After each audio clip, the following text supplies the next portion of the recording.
Nikola Tesla and wireless power with GMA. You're listening to Snake Bros. What up?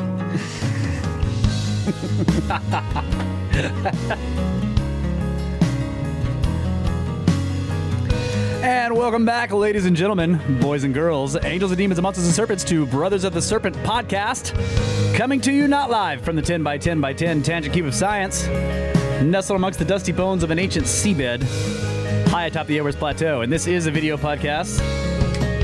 Hello to all you YouTube watchers, because we have GMA in the studio with us once again, and he's got another presentation. And as you heard, this one is on Tesla and electric power. What was it? No, man, it's Electric Universe. Electric. Get out of the studio. Yeah, so what was the title, though? Yes, this is Tesla's wireless power transmission. Okay, cool. So we'll be talking about all that fun stuff. All right, awesome. Yeah. Yeah, so this is we're actually doing this over the holiday weekend. So the Watcher's not here. This was a short notice thing, and the Watcher is very busy in secret outer space. So We got you a gift. Oh, yeah. And it's cold, buddy. Ooh, looks like 2 cold brewmaster beers. That's right. That's right. I've been waiting a long time for this. I evaded death by saving those for you. I'll crack one here in a little bit. Yep. Yeah, we all have coffee. Yep. This is a late night show. Got my uppers and then my downers. Yeah. So like I said, the Watcher won't be joining us, I don't think. I did send him a message, but, he's out in space. So we'll see. Maybe he will show up. Well, if he's going to, I better Well, I mean, I haven't heard from him, so... give him a I way don't to do know. that. Yeah, well, we can do that on the next segment. Because for right now, I'm going to do Space Weather News. From spaceweather.com. Little green cannonballs of light. Researchers and citizen scientists have just discovered a new phenomenon. Little green cannonballs of light streaking through the atmosphere faster than 1,000 miles per hour during some geomagnetic storms. And no, they are not auroras. The little green cannonballs. Huh. Yeah. Oh, it says click here for full story. What? That wasn't the Wait, full are these... No, never mind. I was Maybe thinking of the green stuff. They're Steve's. Oh, really? It's Steve's that are... Okay, yeah. Steve, accompanied by green cannonballs of light. Citizen scientists have been photographing these green streaks for years, but now we're beginning to understand what they are. Steve is a recent discovery. It looks like an aurora, but it is not. The purple glow is caused by hot rivers of gas flowing through Earth's atmosphere, magnetosphere, faster than 13,000 miles per hour. This distinguishes it from auroras, which are ignited by energetic particles raining down from space. Canadian aurora watchers first called attention to the phenomenon about 10 years ago, whimsically naming it Steve, and researchers have been studying it ever since. But there is a dawning realization that Steve is more than just a purple ribbon. Photographers often catch it flowing over a sequence of vertical pillars known as the picket fence. And these are not auroras either. And now Sameter's team has identified yet another curiosity in their paper entitled The Mysterious Green Streaks Below Steve. Beneath the picket fence, photographers often catch little horizontal streaks of green light. And this is what they studied in their paper. The team gathered pictures of the streaks taken by citizen scientists in Canada, the United States, and New Zealand. In some cases, the same streaks were photographed by widely separated photographers, allowing a triangulation of their position. And analyzing dozens of high-quality images, the researchers came to these conclusions. 1. The streaks are not streaks. They are actually point-like balls of gas moving horizontally through the sky. In photos, the green cannonballs are smeared into streaks by the exposure time of the camera. 2. The cannonballs are typically 350 meters wide and located about 105 kilometers above the surface of the Earth. Wow, And 3, the color of the cannonballs is pure green, much more so than any ordinary green auroras, reinforcing the conclusion that they are different phenomena. So what are the cannonballs?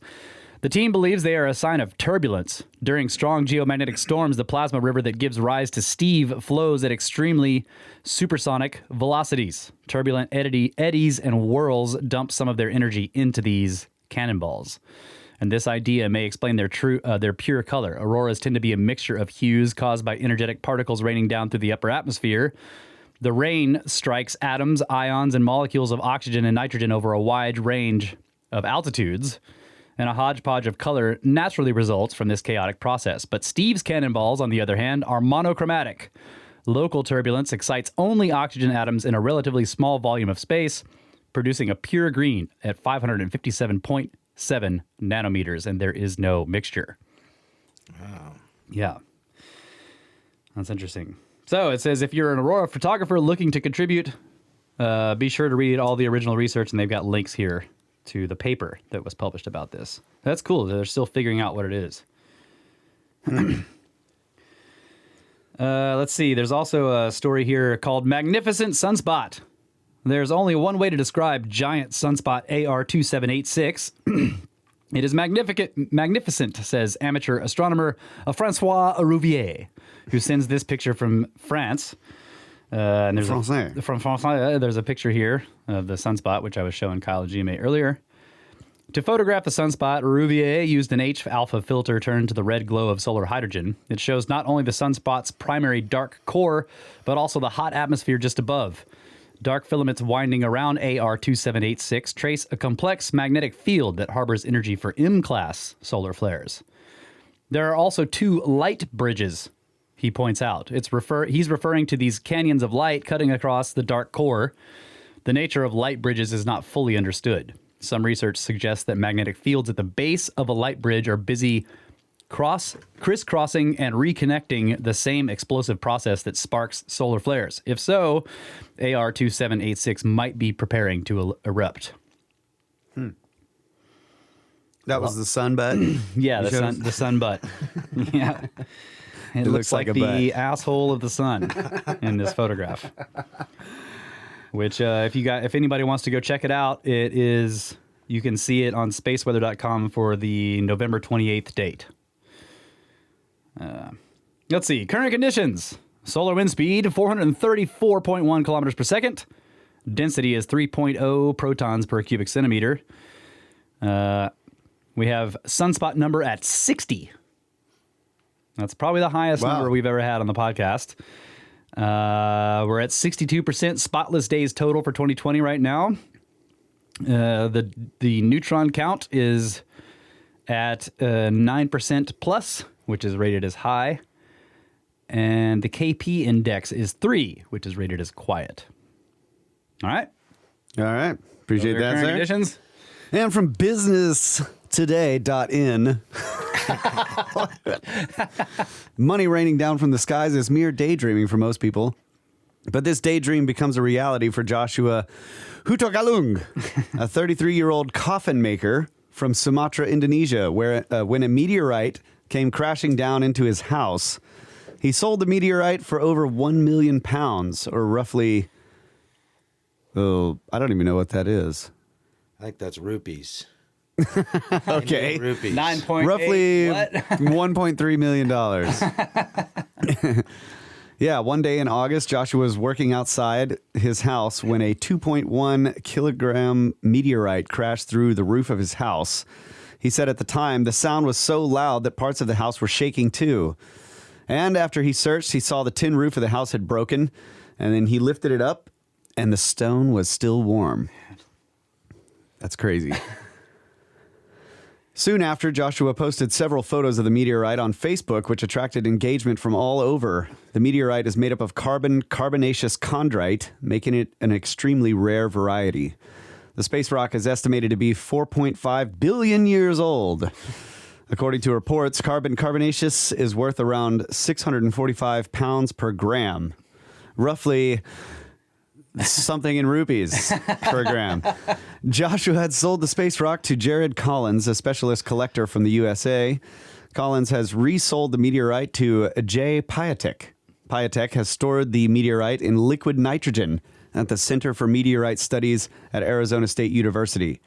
Joshua has not disclosed the exact amount he got paid for the space rock, but said that it was around 1 million pounds. That's pretty cool. Yeah. Thank you for that story, G-Man. Why did they store it in liquid nitrogen? What's the... I don't know. They froze it. Oh, maybe, well, I don't know. I mean, why would you need to do that? Well, maybe what? I'm just trying to figure out why they need to put the space rock in cryogenics. Maybe there's some bacteria on it Yeah, or exactly. something. Unless they're thinking there might be life in there. Yeah. It's a beautiful Yeah, it's very meteorite. very crystallized. It's awesome. It kind of looks like some types of chert or flint that we might find around here, but it's it's a lot more blue. Yeah. But yeah, there's some pictures of it. I'm sure you guys can find this story. Yeah. I couldn't. Businesstoday.in. India, yeah. Of course, Business Today is like money raining down from the skies. Yeah, it's all focused on how much it was worth and what the exchange rate was. All right, well, I've got one from metro.co.uk. Actually, this was shared in the Discord. I don't remember who shared it. Maybe it was James. Not a tabloid. It's called World's First 100% Complete T-Rex Skeleton Found Locked in a Battle with a Triceratops. So to all you big paleos, big fake out there, here's the first full T-Rex. It's not being faked, guys. Scientists have revealed the world's first ever complete T-Rex skeleton found after it fell to its death in a deadly duel with a Triceratops. Each of the 67 million year old remains are among the best ever found and have only been seen by a select few people since they were discovered in 2006. All right, maybe it is a conspiracy. Fake. Yeah. The pair, nicknamed the dueling dinosaurs, are preserved together in what is thought to be a predator-prey encounter where both fought to the death. Entombed in sediment in Montana, they were discovered by professional fossil hunters, a cattle rancher cowboy, and two pals. Incredibly, their body outlines, skin impressions, and injuries, including Tyrannosaurus teeth stuck in the Triceratops body, can still be seen. It took years to extract the 14-ton skeletons and arrange their purchase and sale, so it is reported only a few dozen people have seen them so far. But this week it was announced they had been bought by the Friends of the North Carolina Museum of Natural Sciences for an undisclosed sum. The group has donated them to the North Carolina Museum of Natural Sciences, which is due to start building their exhibition in 2021.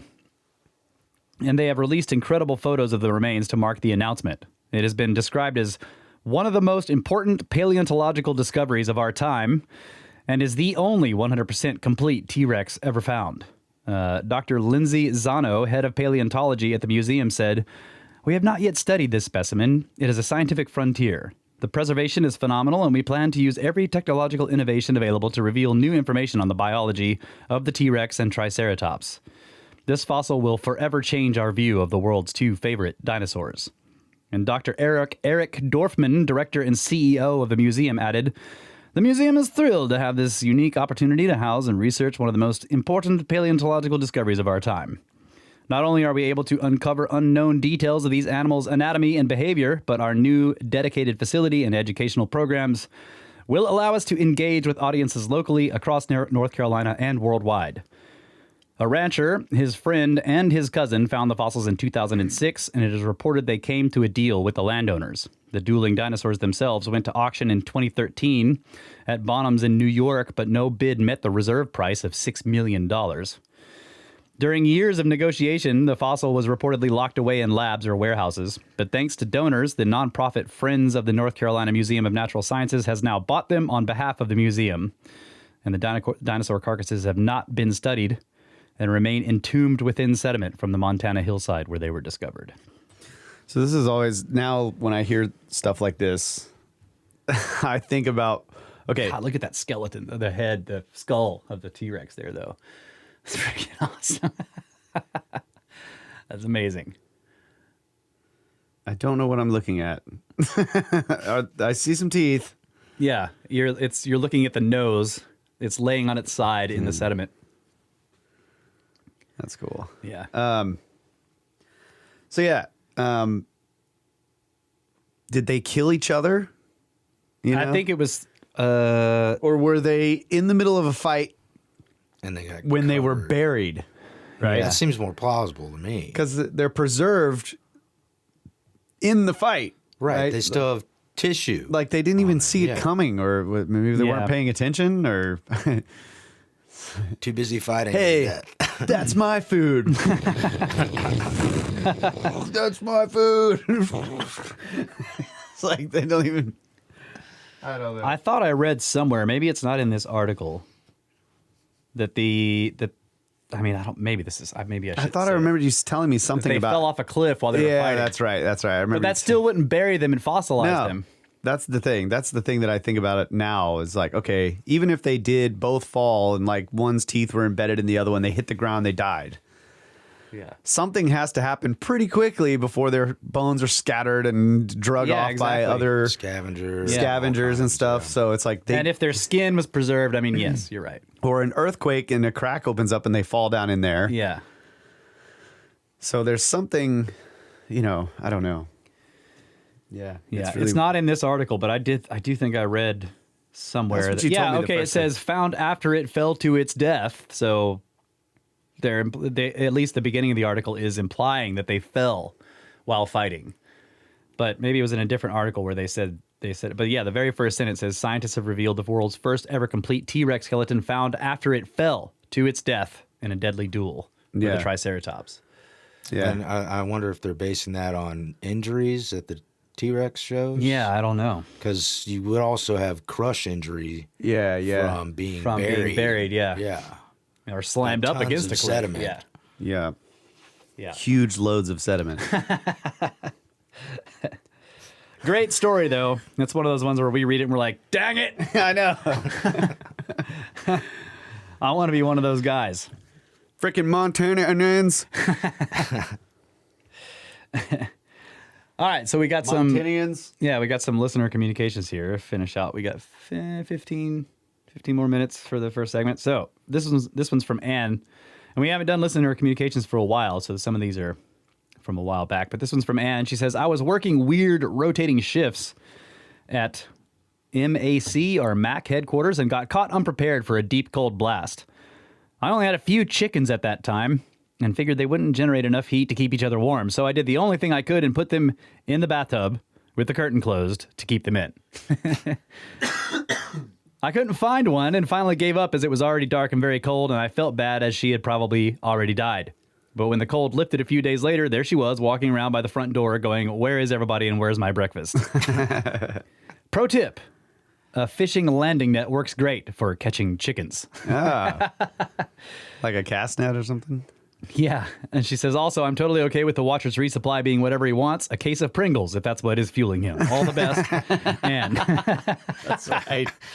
Hey, the can of Pringles is a lot quieter than the bag of chips. yeah. right. So I think this is called Funny Chicken Story. And this is in response to us sort of laughing that they're putting the heat lamp in for the chickens Yeah. in their coop. Yep. She's like, they don't care.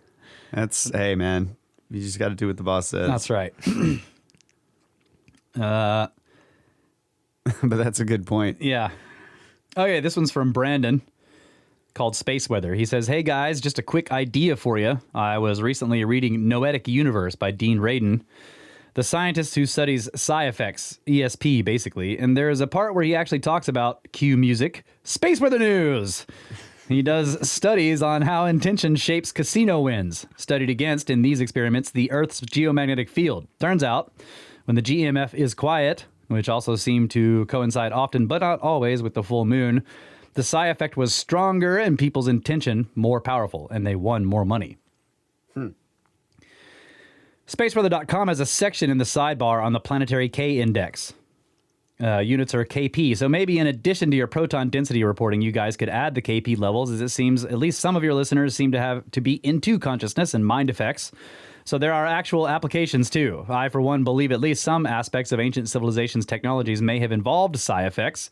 So it's relevant to the show, and actually I'd love to hear your guys' take on that. Anyways, just a thought, pun intended. Love the show, latest book report, and the 30% brain expansion. I'm off now to manifest myself some dinner. Peace, Brandon. So yes, cool. Brandon, I started adding the KP index right after I got this email, which has been weeks now, so we've been doing it. Well, I did it at least once, maybe twice. You didn't tell me why. I told you that people asked that we add it. Yeah, but he's saying the reason why you should add it is because an increase can have an effect on psi. Yeah, so I'm confused about this because Extremely important snake fact left out of. Yeah, I'm adding this other piece of data. Okay. I thought I did say, well, maybe I didn't. But I'm confused about this because I guess it was really low at the time. Otherwise, I would have. You would have picked it up. Yeah. Right. I would Yeah. have figured it out. Well, no, he says, turns out when the GMF, the geomagnetic field is quiet, the psi effect is stronger and people's attention more powerful, which is weird. That's what Soraya was saying. No, he was saying that shock and somebody else had figured out when there was heightened solar activity, which causes the KP index to fluctuate. That's what gives you All right, more we're gonna psi get to the powers. bottom of Right, this that's what I'm thing. saying. Right. It's confusing. So is it a fluctuation of the KP that's causing it? Or Yeah, is it yeah. Well, maybe it's. I mean, if it's quiet, what does that mean? The KP index is how much it's fluctuating, Right. right? So Not the if it's fluctuation quiet, of the it's- index itself, but Right. the index is a reading on the fluctuations. Yeah. So quiet, he's saying that gives you better psi, but Soraya was quoting Robert Shaw. Robert Schoch, who was saying that all this data had showed that during heightened solar activity, The KP's well, no, fluctuating. that during heightened solar activity, that psi effects were better. So you So would the question imagine that is- heightened solar activity would cause the KP fluctuation, to- right? Yeah. Well, it caused the KP to be higher because that's fluctuating the yeah, GM. yeah. Exactly. That. Yeah. So Well, anyway, we do need to get to the bottom of it because I'm confused. But still, I've been adding the KP to the report. Well, and if you think about it from an electromagnetic standpoint, you have to have something moving through a field to create a charge, right? Or Yeah, the field has to be fluctuating For induction. for induction. Yeah. So if you don't have a lot of fluctuation, then you're not inducting any power. Any Oh, power. well, hey. Yeah, which is thought. weird because he's saying when it's quiet, that psi is better. So that would Maybe make it's blocking it out or something. yeah, that's what I'm saying. This is conflicting in my mind. Maybe we need to look it up. But anyway, I have been adding the KP to the report. Well, thanks for that. So now yeah. we got something we got to get to the bottom of here. We'll have GMA do it. Okay, this one's from Joseph. It's called Great Podcast. It says, hello, Snake Bros. Started listening to your podcast after a friend recommended Cosmographia to me. When I looked into Brothers of the Serpent, I figured that I should listen to it from the beginning. Oh man. Anyway, I have gotten to the Giza power plant episodes related to Christopher Dunn's work, and it is extremely fascinating material. Also, the way that you guys integrate humor into the podcast reminds me not to take life too seriously, which is a reminder that I often need. Keep up the great work, and thank you for creating an entertaining and thought-provoking podcast. And in this email, I included a low-effort meme I made in Microsoft Paint 3D that I thought you might get a kick out of. All the best, Joseph. Thank you, buddy. Yeah, and it's the two astronauts, and he's like, wait, is the turtles all the way down? Always has been. Always has been. He's got a line of turtles just... Thanks for that, Joseph. That's great, man. Cracked me up. Okay, so this one is from Kevin. He says, hi, Russ and Kyle. This is Arch Kevin from the Uncharted X Discord. I have been on a similar journey as the two of you for nearly 30 years. For me, it started when I watched the Heston and Robert Schoch special on the Sphinx on regular old TV. I admire the depths you both have gone into diving into these unanswered questions. I started listening to your podcast after finding Cosmographia from Uncharted X, and I love it. I am listening chronologically, so I am in your past still, episode 11. But serendipity occurred already. The day after I listened to your episode 3 or 4 on Paracas, Brian Forrester's DNA and blood test results finally came back on the red-headed longheads of Paracas. I love weirdness like this. Beyond sharing my admiration for you and letting you get to know me a bit, I am going on the Egypt tour with Ben. So they're there right now. I've already been seeing some pictures. Super jelly. Yeah. We are basically going to all the sites with ancient evidence. If you were going, what would be some of the specific things you would want to inspect or investigate for yourselves? I plan on bringing a precision straight edge, a decent level, and laser distance measuring device. Any other suggestions? Cheers and snacks, Kevin. Too late. He's already there. Sounds great. Yeah, but those are great ideas. Yeah, that's what I would want to. I've been thinking about that same thing. It's like I would want to have a little set of precision straight or Right angle, level, and all that. Yep. Yeah, I also think an EMF tool would be interesting. yeah, that'd be cool. and microphone for recording. Yeah. Well, Ben's got all that. Yep. Yeah, He's definitely got all that. yeah. Ben's got all the high-end audio and video stuff. Cool. So, yeah. Go in there and A test. spoon. Sorry, Kevin, You we're- need a spoon. Yeah, you need a spoon, but you can get that from the hotel. Yeah, you can get those from the hotel. For any unauthorized excavations you may need to make. Never forget your spoon or your towel. Yeah, sorry, Kevin. This is I just realized that we read this too late. So, Man, I hope you're having a great time, buddy. yeah, man. So when you get to this in like 3 or 4 years, Yeah, he's still on episode 11. appreciate it. Maybe he was expecting me to actually write him back. See, this doesn't happen. No, I respond to these emails on the show. So yeah, he'll get there a couple of years from now and he'll be like, oh, yeah, should have taken an EMF meter. Okay. Let's see. From Randy. Randy says, the movie The Great Pyramid by director Femi Karaskny is a documentary with interesting concepts. It's 3.5 hours long. Sweet. Yeah. He says, sorry about my writing. I was a silver and goldsmith during my working life, and writing was not something I had in my toolbox. But I love your shows. Take care, Randy. Yes. Yeah, I can understand your writing, buddy. It's no problem. Yeah, we'll check that out. Sounds like a good one. 3.5 hour long documentary on the Pyramids. Yeah. Freaking. Yeah. Sounds awesome. This one's called A Sculptard Who Loves You. From A. Corvid. Snake Bros, after listening to almost all of your episodes, I really love you guys and everything about you. Your music, your humor, intelligence, knowledge base, family, snake parents, Laura, snakeling, stories, and the way you laugh with each other. I get a kick out of how you pronounce things wrong, not least because of how I'm always mispronouncing things. But your topics hit a sweet, snaky spot where all of my interests collide. And yet, I'm still an incurable sculptard. This is perplexing. I'm just going to keep listening because it makes me happy. Discovering your podcast is one of the few things that made this year not suck entirely. Thank you. I have donated to the pyramid scheme, and I wish I could afford more to show how much I appreciate you. Snacks! Man. That was very unsculptardy That's of you. right. Lots of respect, Sculptard.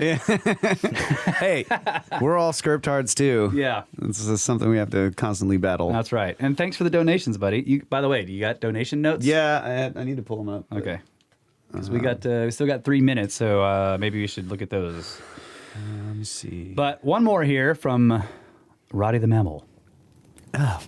Dear Ophidian siblings, as I sit here by the fire, quill in paw, thinking cap perched rakishly betwixt my free ears, I contemplate your magnetic flow response, and I am pleased. Your description of magnetic flow has brought forth a new understanding of magnetism to this warm-blooded mammalian brain of mine. But it has also birthed a new question, to wit, why would the exiting magnetic flow of a magnet's north pole attract metal? It would seem logical to think that an exiting flow would repel an object rather than attract. Further, why are only some materials, iron, for instance, attracted to magnets while other materials, wood, plastic, and cellulose, et al., are not? What am I missing in my understanding of magnets? Asking for a different friend, as the first friend never returned my phone calls and still owes me $10. Yours, Roddy the Mammal.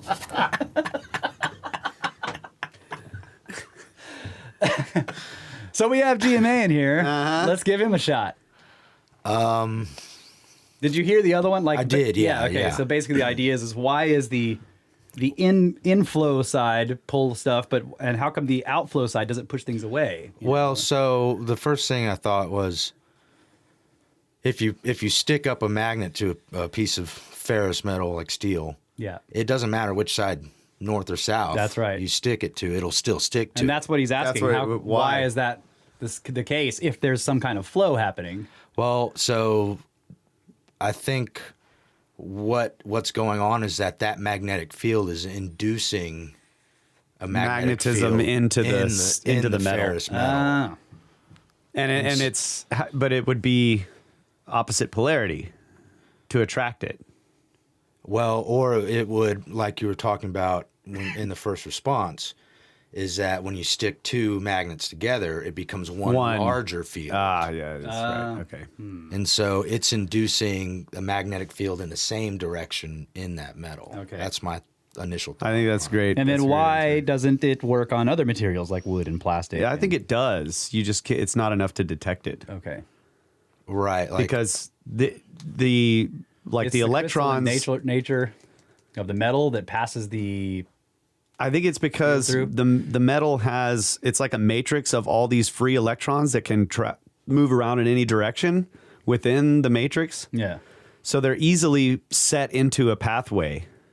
Whereas in other materials, they're fixed. They're more tightly bound. They're more tightly bound. So, but they are being affected. They just can't freely flow through all of the different atoms, right? Okay. And keep in mind that those other materials are typically not conductive electrically. Yeah. Well, that's what So that's you what don't makes have them that- conductive is that ability for those electrons to flow from move. atom to atom Yeah. without any resistance. Well, very little. But don't they say that a magnetic field is composed of photons? It's not electrons, right? So something else is happening. Right, but the magnetic field can influence the movement of electrons. Yes, that's right. So But where, yeah, where are the photons coming Going from? back, I don't know about that. How do you stick it on a bigger piece of metal and then suddenly there's a bigger magnetic field? Where are all these photons showing up from? 0 point energy, bro. But I would point out, and I don't understand this, but it's a great quote that I'm going to paraphrase from Richard Feynman. But he was talking about magnetism. Somebody asked him, "How do magnets work?" Yeah.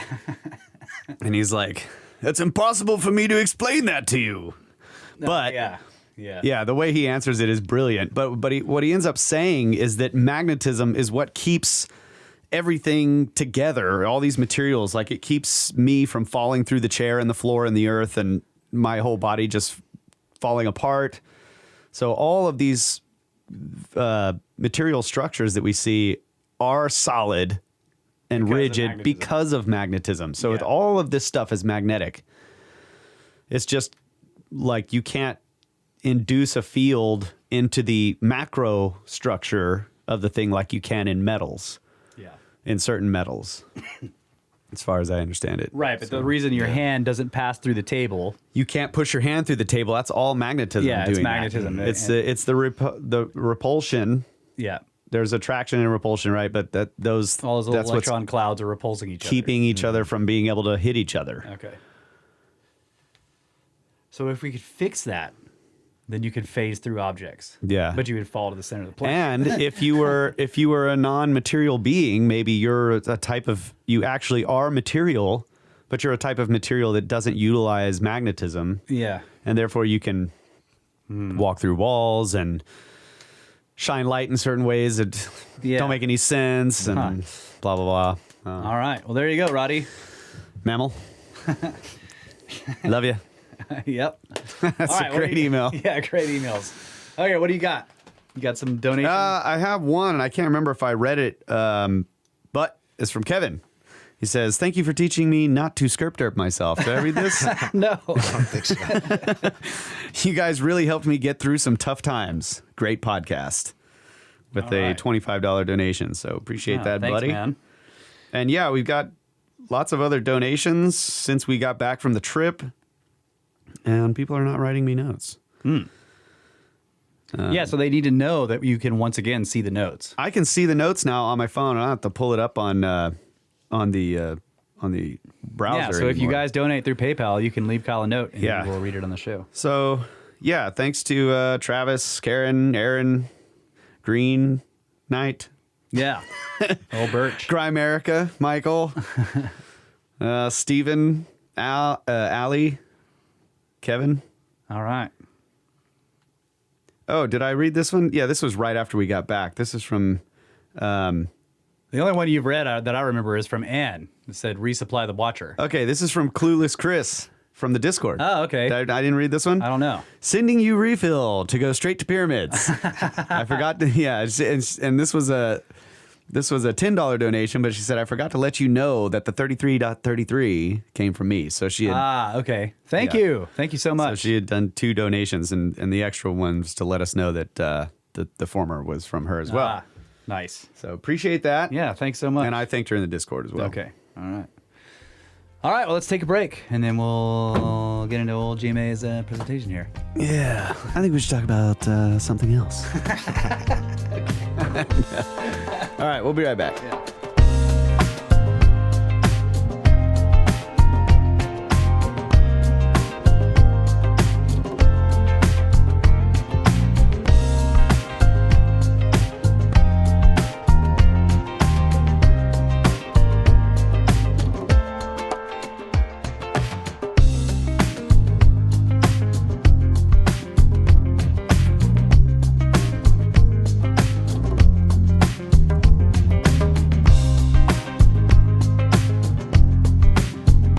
Science the way you wish it was taught. Here on Brothers of the Serpent podcast. May not be correct, but it is being taught. And nevertheless. And with Beers and Smokes Technologies in hand, without further ado, we'll get going on the... Oh, I gotta pull out one of my brew passes. Okay, all right, I'm jumping the gun. Am I gonna have to Let's see, what am I going it's- with? I'll go with this pulpit. Pulpit Supply. American brown ale. Yeah. Yeah, cold? Is it I had to save 2 of those Brewmaster beers for old GMA. Yeah. Ooh, been waiting quite a while for these Brewmaster beers. GMA had to scramble to come up with something to do on the show. Cheers, guys. Cheers. All right, yeah. Ooh, that's good. Yeah. Oh, you want a koozie? Oh, yeah. Yeah. You get the pink one All right. with a mustache on it.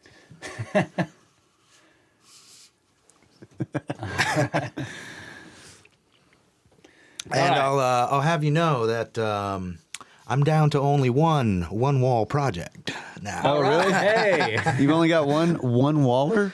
Well, and then I've got the 4-wall project that is my house.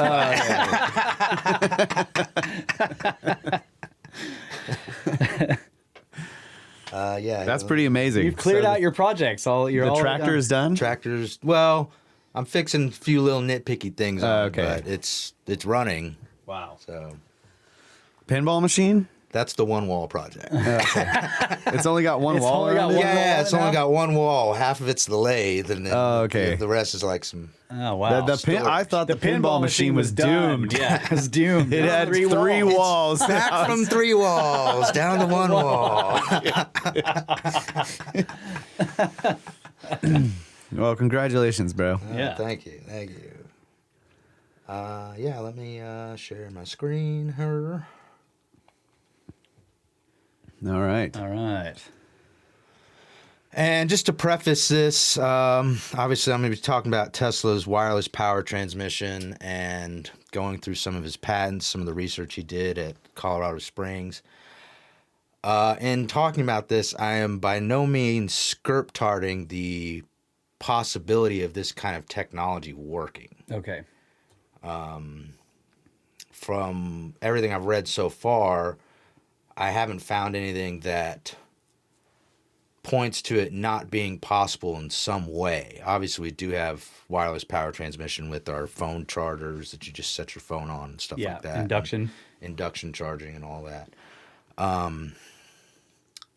But we can talk a little bit more about that when we get into it. You're just trying to let us know you're not a script tart. Not 100% scripted. Okay. With 30% brain expansion, there's also about 20% script. Okay. And so my first goal here is to talk about the basic electronic components, and I want to kind of give an example that listeners can use besides the actual components themselves to give them an idea of how all this is working. Okay. And so the 3 basic components we're going to be talking about here are the resistor, the capacitor, and the inductor. And for those of you listening at home, I would highly recommend watching the YouTube so that you get the actual presentation, because there will be some diagrams and some graphs, also some very cool pictures that you're going to want to see. And I'm going to try and make it as digestible as possible in just the audio form, but it'll help a lot if you can see the diagrams.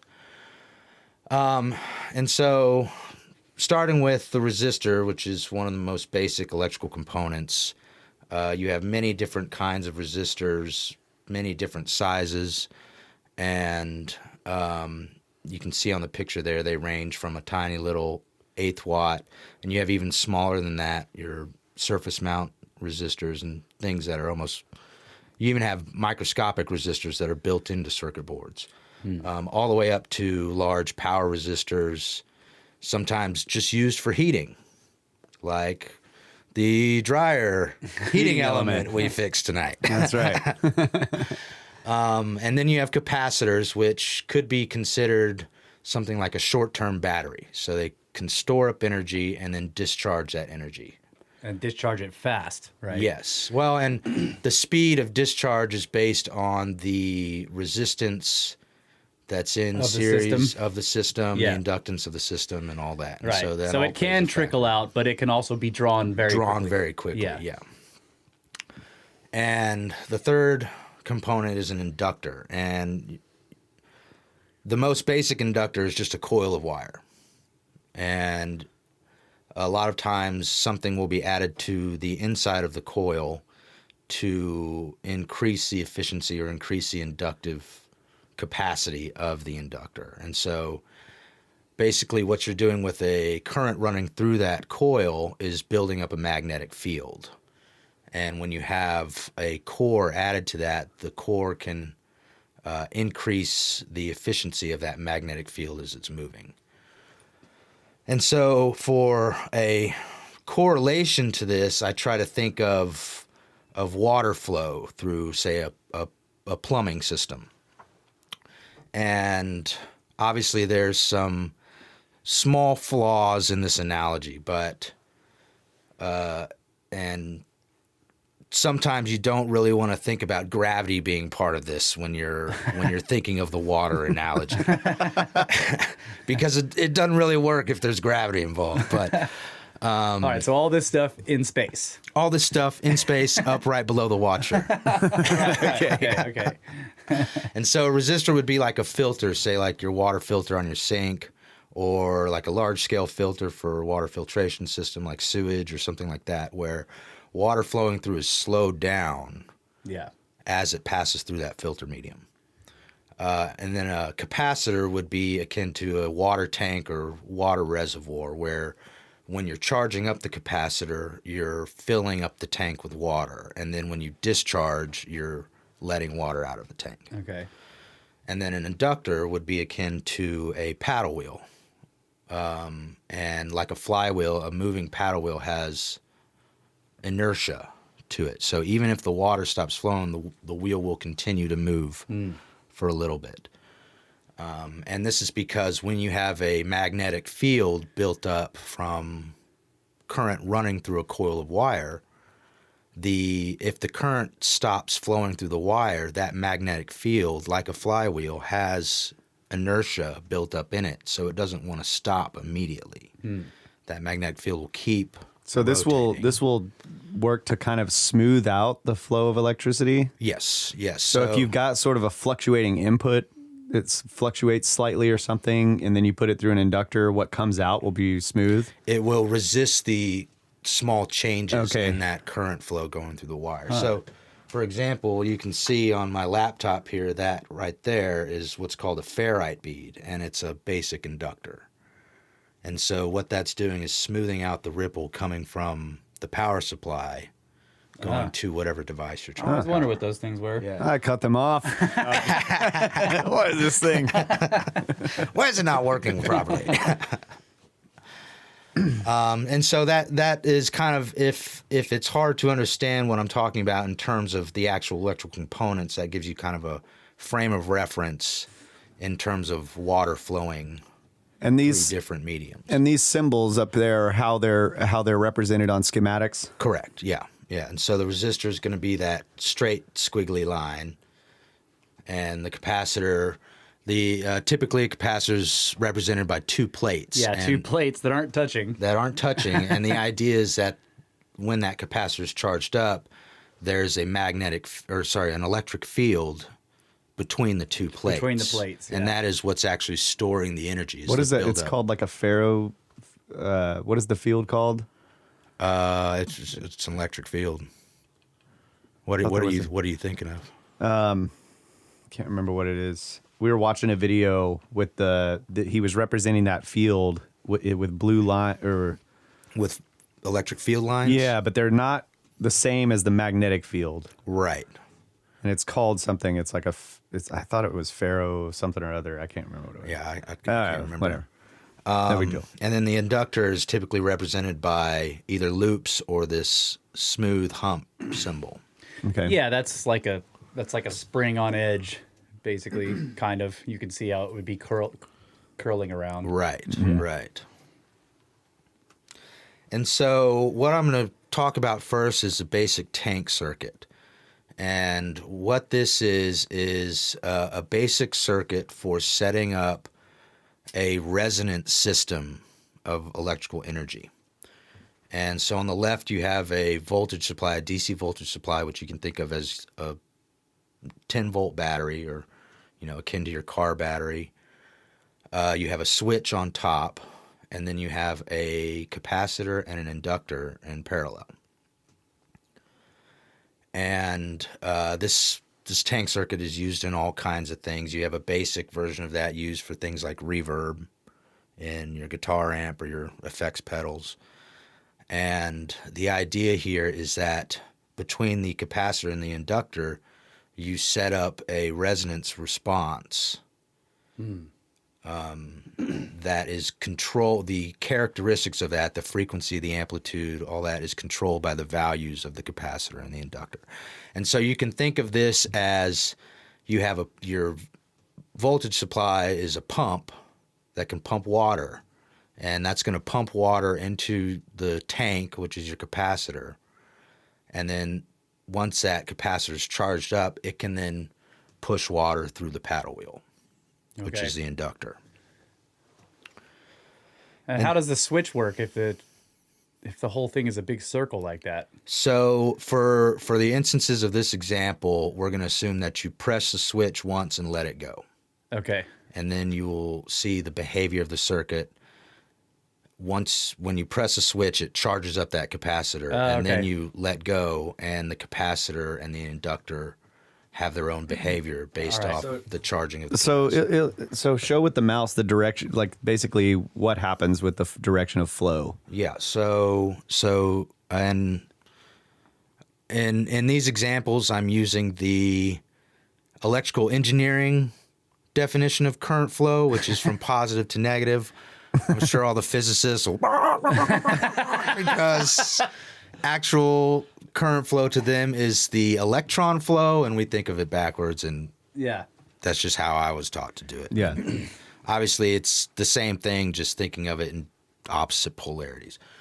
And so the current flow will come out of the voltage supply once the switch is pressed, go through there and charge up the capacitor. And when the switch is released, then you will have a release of current from the charged up capacitor. So your full tank is now dumping power into the system as a short-term battery. And so we can step through this here. And on the left, you can see that we're going to have a quick press of the button over here. Yep. And that's going to charge up our cap so that we have a positive polarity on the top of the cap and a negative polarity on the bottom of the cap. And so this is your tank is now filling up with water. And on the right is a graph showing the behavior of the system, the voltage on the output across the capacitor and inductor. And the white arrow in the graph is pointing to the point in time where that capacitor has now been fully charged up by pressing the button. Okay. And so then there's this oscillation afterwards as the capacitor releases and goes through the... Right, and so I'll go through all that and explain exactly what's going on there. All right. So when you let go of the button and the capacitor is fully charged, now you have a series circuit just between the capacitor and the inductor. And so because this is acting like a battery, it's now pushing current into the system in the direction of the arrow indicating current flow. And as the current goes through the inductor, it is now creating a magnetic field. It spins up the flywheel. That is spinning up the flywheel with the water flowing out of the tank. And so at this point in time, the capacitor's draining energy into the system and decreasing in voltage. And you can see that here after we've released the switch on the graph, that voltage on the capacitor is dropping.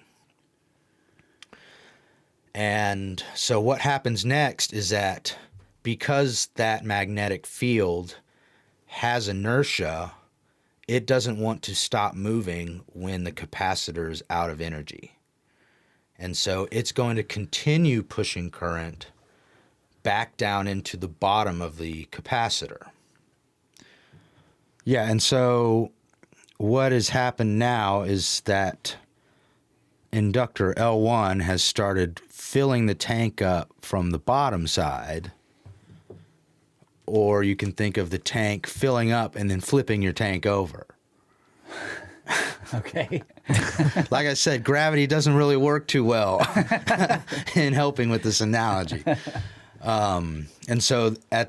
And as the inductor is pushing current into the capacitor C1, it charges the capacitor backwards up to a certain point, and that's dependent on the size of the inductor, the size of the capacitor, any resistive losses in the system. And you get to the point where you're at on the graph with the white arrow there, where now the capacitor C1 is now charged up to capacity in the opposite polarity. Okay. But why is it's more charged than the initial charge, it looks like, right? Because you've got, when you first push the switch, it goes up to that 1 point, flat lines, and then when it drops down, it goes way further. Right, and so that's all dependent on the size of the inductor or the amount of inertia that it can build up and hold, right, and discharge. And so at that point, now the process starts in the reverse direction. And so the capacitor C1, because it's charged in the opposite polarity now it starts to push current down and around the bottom and back up into the inductor again. And now it's spinning it the other way. And now the flywheel is now starting to spin the other way. That's why it goes further, because the energy comes down, spins it up, and then once the energy is spent, the flywheel has to slow down, and that's why it goes past. That's why it keeps going past, yeah. And depending on the size of the flywheel, it can go less or further. Okay. And so that magnetic field is now starting to build up again, and you see that the voltage across that capacitor C1 and inductor L1 parallel combination is starting to come back up. And that's because the capacitor is now dumping that energy around the opposite direction. And so this graph is a read on the energy in the capacitor. It's the voltage across the capacitor and the inductor. Okay. And so because you have that inertia in the flywheel of the inductor going the opposite direction now it starts charging the capacitor C1 back up. Yeah, in the original. Back to a positive polarity. Okay. And so then at that point, you are now back at the start of the cycle. And the process repeats until you lose energy in the system due to resistive losses and inefficiencies in the capacitor and the inductor. Okay. And so you get that, what's commonly called a ring in the system, where you start with a larger sinusoidal wave that gradually diminishes over time due to those losses. So if this was all made of superconductors, that would be a much longer process? Yes. And so when I modeled this circuit, I initially used an ideal capacitor, an ideal inductor. And because they're not taking into account any losses in those ideal components, it would just go on forever? It would just ring forever, yeah. And so I had to figure out, okay, what's going on here? Oh, I need to use real model. You need to use the real world, yeah. So this would be considered an alternating current. So you can send a DC current into the system and alternating current comes out. Correct. because So is this a way that like circuit boards will create alternating current from DC? yes, and so there's more complicated versions of these circuits. This tank circuit that they use for creating timed sinusoidal circuits for like oscillators and timers, and even the clocks that are driving computers, watches, all that is based off this same kind of principle. Okay. And Tank so- circuits. And so in those cases, they have the system finely tuned so that it can, one, it's getting a timed voltage source coming in, keeping that cap charged up, but then also the system is tuned so that it keeps a specific frequency while it's ringing. Yeah. That's cool. And just to be clear, tank circuit is the name of this particular kind of circuit. It has nothing to do with a water tank, right? Right. That's just, I think I may have called it a reservoir first. Yeah. But yes, this is just a common name for this type of resonating circuit. Okay. And again, now that the capacitor C1 is charged up all the way in the original polarity, you have that current flow go back around into the inductor, and that magnetic field is now spinning the original orientation, and the whole process starts over again. And so what I did after this was looking at Tesla's circuits. He did a lot of work with transformers in this type of configuration. And a transformer is basically two inductors that are coupled together. And so you'll have a certain number of turns with one wire, and then next to it another wire with a certain number of turns. Okay. Yeah. And so you still have on the left-hand side of the transformer designated by T2 here, you still have your tank circuit with C1 and the inductor on that side of the transformer. Okay. And so you set up, again, that resonant circuit path in between those two components. And what's going on with the transformer is that when you have a current flow going through one side, it's inducing a current flow in the other side. Yeah. Through the magnetic field. Through the magnetic field that is inductively coupling those two coils. And so you're showing a 1 to 10. Is this about the wrapping? Correct, yes. Okay. So the 1 to 10 is the ratio of turns between the two sides Okay. of the transformer. So you have Yeah. So one if this turn side has for every 10 if this side turns. has 10 turns, the other one has 100 or whatever. Exactly. Okay. Yes. Yeah. Yes. And the behavior of a transformer is that the ratio of the input to output voltage on the transformer matches the ratio of the turns between the primary, what we call the primary, which is on the left side of the transformer in this case, Yeah. and the secondary. And so in the graph, what I'm showing here is the red plot is the voltage, like what you were seeing in the previous examples. It's the voltage across the capacitor. Okay. And then the blue plot is the voltage across the secondary of the transformer. Inductors, yeah. Yeah. On that second inductor. And so you can see in here that you're getting roughly, if you look at the numbers here, you're getting roughly a 1 to 10 ratio from the input voltage to the output voltage here.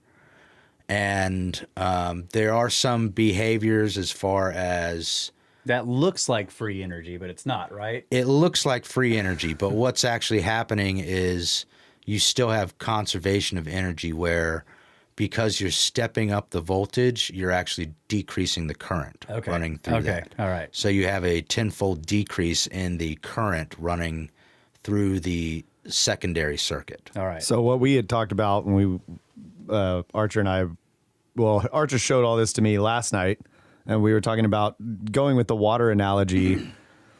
The transformer, basically, you could think of it as like you got a big pipe or the open water hose with no sprayer on the end, and it's just dumping out, right? Or you hook it up to a pressure washer, and you got this tiny little stream, but it's it's a really high pressure jet. Okay, yeah. So higher pressure but lower flow. Exactly. Exactly, So yeah. you with the pressure washer, you may hold it down for 10 minutes and you don't even get near the gallons per minute you would get if you just had the hose just dribbling out. Okay, yeah. You get more gallons per minute with that open hose. Yeah. But you get a much higher pressure with the, even the sprayer on the end of the hose. Yeah. Right, and so you can equate that pressure to your voltage, right? Yeah. So you're getting a higher voltage, higher pressure, but less actual water flow. Like Right. less so flow rate. Yeah, Yes. so you end up with less volume in terms of water over Right. time. Okay. Right, exactly. Yeah. And so that's Yeah, that looks process. like a free lunch, but it's not a Yeah, free lunch. that Right. process is reversible, right? You can have a high pressure system and then turn it back into a low pressure, high flow, Right. which you can't do with water. No. Once it's high pressure, low flow, you ain't going back. That's right. You can go back to low pressure, but you can't go back to high flow. Right. And obviously, in this case, you can see that we don't have that drop in voltage like we did with Yeah. the previous example, and that's because I'm using an ideal transformer. You're using here. perfect. Yeah. That's a perfect inductor now, right? So Yeah. for the sake of the example, we're just showing with a perfect transformer with no losses there. So what do you have the red squares for? So I just highlighted that to show that there is a difference in the voltage scale for those two plots. And so if you're looking, the red plot is the box on the left, and that has a scale of 50 volts per division. And so that's going to be your dashed Oh, lines. I see. Okay. And so your sinusoidal wave is about 50 volts peak to peak. Yeah. So 25 up, 25 down. Whereas on the blue scale, you're at 200 volts So per we're division. going to 210 up and 210 down. Right, So right. 420 across or something. Right. Okay. And so Yes. I wanted to talk I remember about the Tesla rotary- talking about this a lot. Yeah. Yeah. And I wanted to talk about this because in my previous examples, I have this switch, S2 over here. Yeah. And what I said in my examples is that you press a switch and let go. And that creates that response curve as time moves on and the circuit behaves in the way it does. And so what Tesla was trying to do with that button press is, let's see if we can speed that up. And one way of speeding up that button press is to use a spark gap. And what a rotary spark gap allows you to do, instead of just having a single spark gap that's going to be like a single button, zap, zap, zap, where basically press a button, press a button, press a button. You have a motor that's driving a set of spark gaps that are rotating on a wheel. And so what that's doing is increasing the rate drastically that you're Turning the sparking switch on that and off. gap. Yes, Yeah, turning the switch on and off. And you have asynchronous and synchronous rotary spark gaps.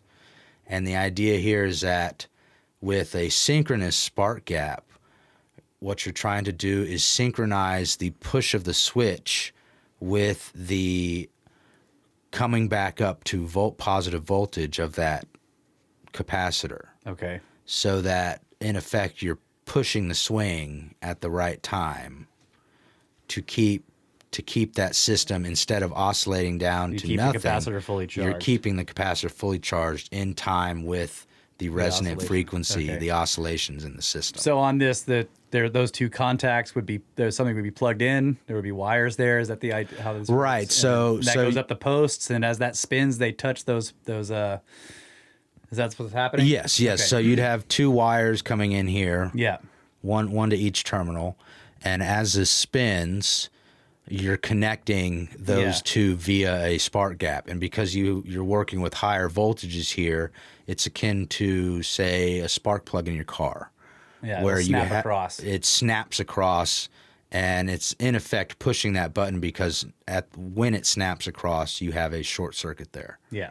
where you have high current flow through that arc, which is basically a plasma arc created from that high potential between the two electrodes. Yeah. Yeah, so just like the spark plug, what happens over time is these two terminals that are really close together but not touching, and that little spark gap's going across. It's burning them up, right and they in get here. further and further apart, which changes the timing. Yeah.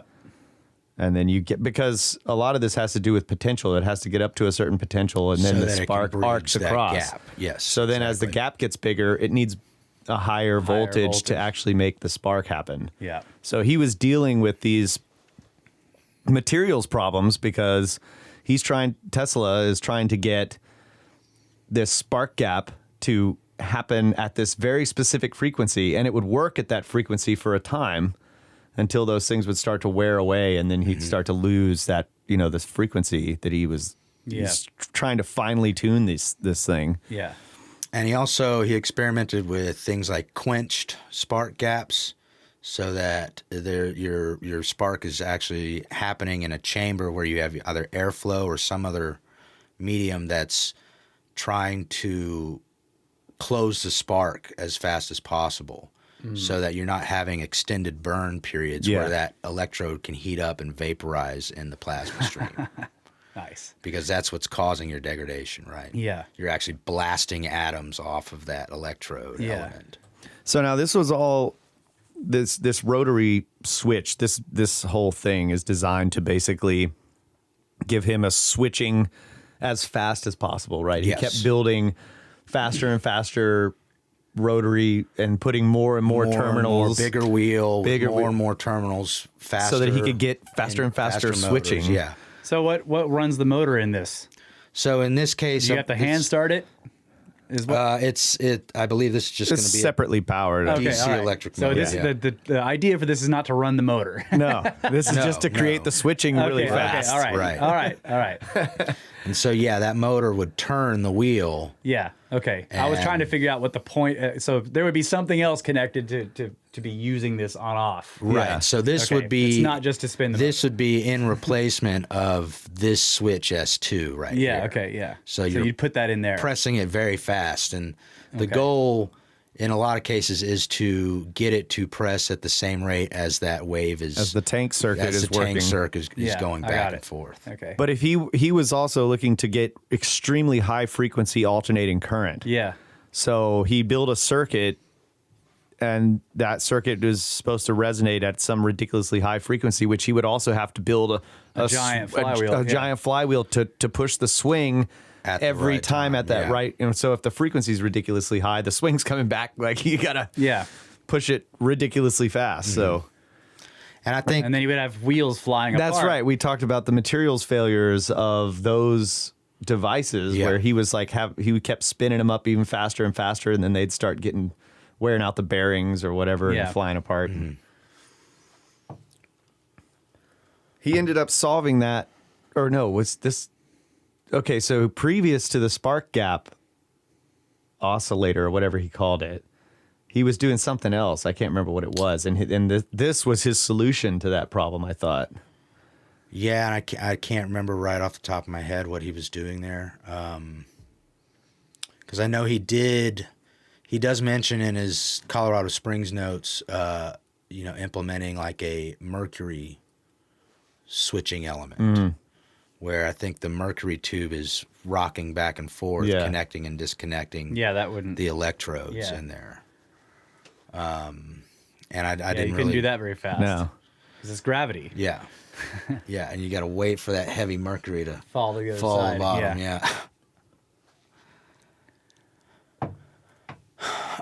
Let's we're at the end of the segment, so yeah, let's take a break, take a okay. short break. Yeah, we'll take a little break. I would love to have a lab set up to play with something like, just the spark gap thing, just like.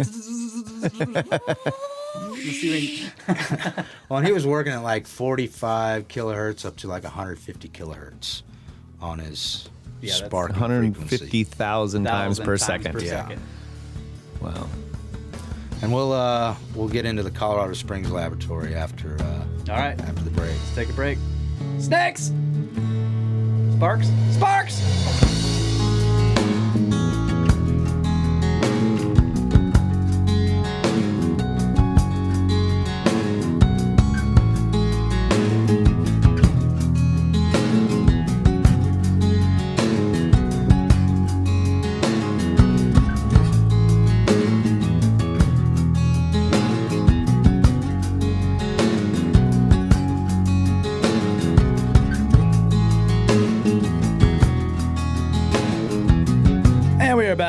ladies and gentlemen, Brothers of the Serpent podcast. And we are joined in the studio by GMA. This is a long-awaited sode. Yes. And for a long time, we were like, what are we going to talk about, GMA? And then we figured it out. Tesla, of course. Of course. GMA is electrical engineer. Let's talk tests. So, here we are. Time to talk tests. Time to talk some tests. Next we're going to talk about the Colorado Springs laboratory, and Tesla went out there in I think late 1899, and he was originally given funding by, it was either J.P. Morgan or Westinghouse, to design and build alternators for generating alternating current, design and improve upon his designs. And he instead took that funding and went to Colorado and experimented on what he wanted to experiment on, which was his theories on wireless power transmission and the transmission of information wirelessly. And so, you know, people say, oh, he was he you know, just wasn't able to achieve his dreams because people didn't want him to, or Yeah, the funding was pulled. the funding because they was couldn't- pulled. Yeah. And it's really, the funding was pulled because he didn't do what the investors wanted him to do. Because he didn't do what he told them he was going to Yes. do. Yeah. Yes. Yeah. Yeah, see, I had never heard that. I had read that part that he basically misused the funding because he told them, yeah, I'll do this. And that was the agreement. Like, we'll give you a whole bunch of money because you're a genius, but we want you to work on this. And he said, okay. And then he went out there and spent all that money on other stuff. Yeah. And And then tried to sell it to him like, come on, guys. Like, great. This is really going to be awesome. And he did, you know, talk a lot about these, what people thought were fanciful ideas of having like a world grid and, Yeah. you know, where it would be really easy to get power and all that kind of stuff. Yeah. So Yeah. that's And- really what he wanted to do. And I think what I read in his notes is that the laboratory cost on the order of $100,000 Yeah. to, you know, transport his equipment from New York, and then also buy materials and transport them there. And if you think about 1899, how much is $100,000 nowadays? Yeah. That is a lot of money. Yeah. You know, Watcher can figure that out. Yeah, Watcher. Watcher, how much is $100,000 from 1899 worth today? Yeah, he'll figure it out. So that's a picture of the lab. Yes, this is a picture of the inside lab, and on the left here, you can see this circular wall here, and actually what that is part of the primary winding on one of his giant transformers. Oh my God. Oh my God. And this thing was 52 feet in diameter and consisted of, I think, 50 turns of 3/4 inch copper bar, Whoa. which amounts to just over 2 tons of copper wrapped around that thing. And in the foreground, you see these boxes. These are actually banks of what they used to coolant or refer. They used to Batteries? refer to them as condensers, and okay. capacitors. Oh, capacitors. Yeah. And you have some other stuff. So in the they're sitting in background. giant vats of oil. That's why they're all. Well, I think what these were made out of is you had insulated boxes that were filled with salt water, and then those little white circles you see on the top are actually the stoppers to glass jars that are Okay. inserted into the salt water, and they're also filled with salt water. So it's And an so- insulator and 2 conductors, basically. Exactly. Yeah. Yeah. Okay, the Watcher says it would be $3.1 million, basically. Wow. Yeah. And then he's got some various other equipment back here, like a high voltage transformer, an adjustable transformer winding. I think there's some parts for a generator back there somewhere. So I have a quick question. Sure. I can't remember, but like that bar wound around that thing, is it touching, or do these windings have to be kept a little bit separate from each other, or can the copper touch it? I believe in this case they're actually separated because they're not insulated. Yeah, And because so- like now you look at windings and it looks like it's all mashed together, but they're actually sprayed with some very thin. They have enamel on them. Yeah. Yeah. Okay. Yeah, like that reddish colored enamel. Right. So when you Yeah. do a wrapping, if you're doing it manually, you have to keep that wire from touching itself, or else Yeah. you short circuit across the. Right, and you're canceling out that inductance you would Okay. get Yeah. from Yeah. the Yeah. coil. All right. So that's probably separate, which must have taken forever. Did he manually do that? I mean, how else would you wrap Yeah, that had to be that's hand- the only hand way done. you could have done it. Yeah, it's manually wrapped with that And I giant don't- copper bar. I don't think we have a machine that would wrap that today either. Yeah. We could build something, but it would be specially built. Yeah, I mean, I've seen some pretty big lathes and videos, but nothing that's 52 feet in diameter. When we No, were, the thing would have to track around. it would Yeah, have to- exactly. You would have to rotate the whole thing and just feed a bar of copper around Right, it all the way around. Yeah, so he definitely built some very impressive equipment out there and did do some impressive things with it. So here's one famous photograph of him. Oh, yeah. And you can see the wall of that primary. Oh, he's inside of it. He's sitting inside of it. Now, keep in mind this is actually a double exposure image. And Yeah, so okay, so he's not in there while that's happening. while that's happening, no. So they took a picture while everything was going on, and then turned it all off. And he went down there, and they took another picture and combined the two. Yeah, because that would probably be pretty dangerous. Yes, absolutely. Why is there a big sphere? Like, what's the deal with that? That's just the... So he did experiments on different types of like aerial elements for transmitting the energy, and basically the idea was, and I'll read a little bit from his patents and stuff, but the idea was that you want to use these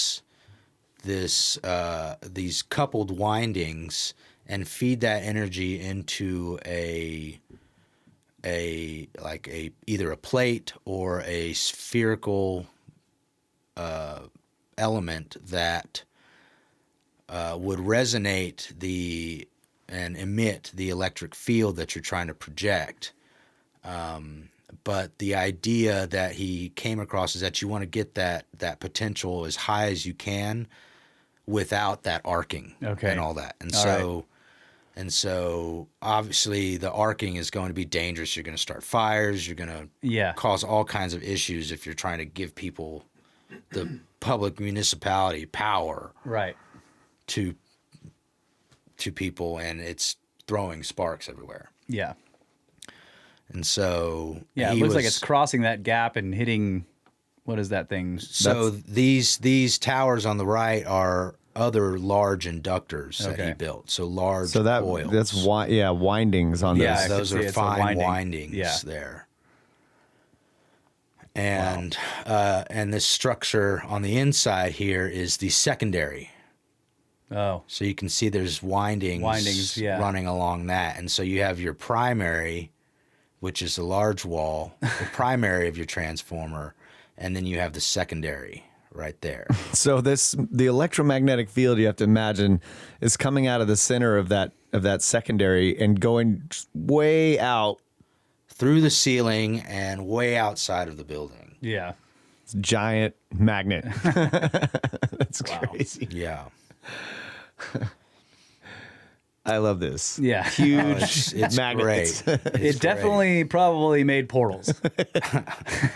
Right in the center of those giant sparks. Yeah. And, he has stories about, in his notes, about at some point he was running the machine and found himself cornered in the building. Oh, yeah. And actually had to crawl on his hands and knees under these sparks to get back over to the switch to turn everything off. And he's getting zapped in the back and stuff. Got some other pictures. Okay, so I wanted to read some stuff from his notes that I felt contributed to this. Okay. And so when this excerpt I'm going to read is concerning these secondary or actually these would be like a third coil that he has introduced into the system. Okay. And so your first coil would be the main, the primary. Your second coil would be the center coil that we see on the left. And then these would be tertiary coils that he's experimenting with in the system. Okay. And this is from June 18th, 1899. And he says, experiments were continued with the oscillator showing that proper vibration does not take place, evidently owing to some cause which is still to be explained. To see whether the trouble is due to poor induction from the primary, a coil wound on a drum of about 30 inches diameter, 10 inches long, 500 turns approximately of number 26 wire used in some experiments in New York, was connected to the free end of the secondary, and with this coil a great rise was obtained, streamers about 12 inches long being obtained on the last free turn, even with a small excitation of secondary. What is it with streamers? What do you mean? Streamers are going to be those sparks, The that you plasma see, arcs. the plasma arcs that you see coming out. And they're just going out to in the middle of the air or something? Yeah, like you see in that picture. Like Yeah, there's a whole bunch of them there's that a are whole going bunch anywhere. bunch of streamers just going out, and so basically Trying to get to the trying to get to the wood. Well, they're interacting with the magnetic field. Maybe. Oh. And I think there's several factors there. So they're interacting with the Okay. magnetic field. They're trying to ground out. Yeah, they can't quite make it. Okay, I want to point out something else on this image. So some of the stuff that I read about when he was working on this primary and secondary coil is he actually designed in the primary a way to move kind of like a potentiometer sort of to move the main terminal along that primary Yes. rod. Yes. Because what he was trying to do is tune the primary with the secondary coil. Yeah. And this had to do with mass of the, where the current starts, how, all this kind of stuff. So And the number of turns gives you your inductance. It gives you the amplification ratio. right. And so But he was trying to get it, and maybe there's more to it, but the way I understood it was there's something very delicate about that exact length, even though it's a number so of turns. He's moving it along. He's able trying to slide it along the beginning of that giant cable that goes Yeah, so around that it and get it a starts- little bit shorter and shorter Yeah. and shorter Yeah. and he would be measuring this Yeah. with an instrument, and then suddenly he would see it just boom, and he knows, okay, the two coils are now in tune. And what he was doing there was tuning the resonant frequency. Yeah. By changing the inductance, you're tuning that resonant frequency of the circuit. And so if you're alternating not at the resonant frequency, you're not going to be hitting those hitting peaks. the maximum voltage Yeah. on your And secondary. when you think about that electricity is moving through that bar that's wrapped around that thing at light speed, basically. Oh yeah. That okay, so I move it 6 inches farther this way. Yeah. I mean, How- this is fine Yeah, we're tuning, talking baby. fine tuning. Oh yeah. Oh yeah. And he How had fast does light speed go? How long does it take it to go 6 inches? It's moving Like along. that. Yeah, it's pretty much almost instant, and yet doing that, you can see a massive spike once you get it right. It's just, it's crazy to think about something that moves at light speed, but you need to make an adjustment of a couple of feet. Yeah. Well, when you think about it in terms of Oh, it looks like the watch the is wavelength, when you think about it in terms of the wavelength, these wavelengths are ridiculously small, Yeah, right. right? Yeah, they're So- happening many, many, many times. Yeah, like a second. in what do they call them? Nanometers or something. They measure the wavelengths. Yeah, and that all just depends on what frequency you're Yeah, using, true. right? So the higher the frequency, the shorter smaller the wave, yeah. Yeah. And he was trying to get very high frequencies, so you're Yeah. talking about ridiculously small waves. So even the slightest, if they get out of tune with each other just yeah, by half a wavelength, then you start getting destructive interference. I'm thinking of this in terms of just Yeah. like waves Right, right. normally, but And one thing he found in his notes that I read was that you need the inductance to get a standing wave, and you also need a large machine. But the issue with that is the higher the inductance, the harder it is to get to those higher frequencies. and again, when he's saying inductance, he's meaning using the electromagnetic field to create a current in another wire. In another wire, yes. And Yeah. so So the primary You put a current through the primary, it creates this electromagnetic field that passes through the secondary coil, which creates a current in that secondary wire. Which is also going to have an oscillation based on whatever antenna it's connected to, and the antenna can be thought of as a capacitor connected to that winding. Yeah. What was powering his system there? Where was he getting that juice? I believe he had a large Westinghouse generator that he was using. Yeah. All right. And so here he says, the trouble seems to be due to internal capacity. The total length of a quarter wave with coil was about 2,400 feet, which agrees fairly with the calculation from the vibration of the primary circuit. And so he's calculating what the vibration should be in the primary circuit and then building coils for the secondary, trying to match that. Okay. And he says the experiments with the coils show strikingly the advantage of an extra coil, as I call it, already noticed in experiments in New York. That is, a coil practically not inductively connected, but merely used to raise the impressed electromotive force. Which And so what doesn't make any sense to me. Right. But, So looking back at that picture, he's taking, so you have your secondary here, and then he's taking another coil that he's connecting to that secondary, but it's not inductively coupled. oh, it's not in the center of the electromagnetic field, Right. basically. It's offset somewhere. Right.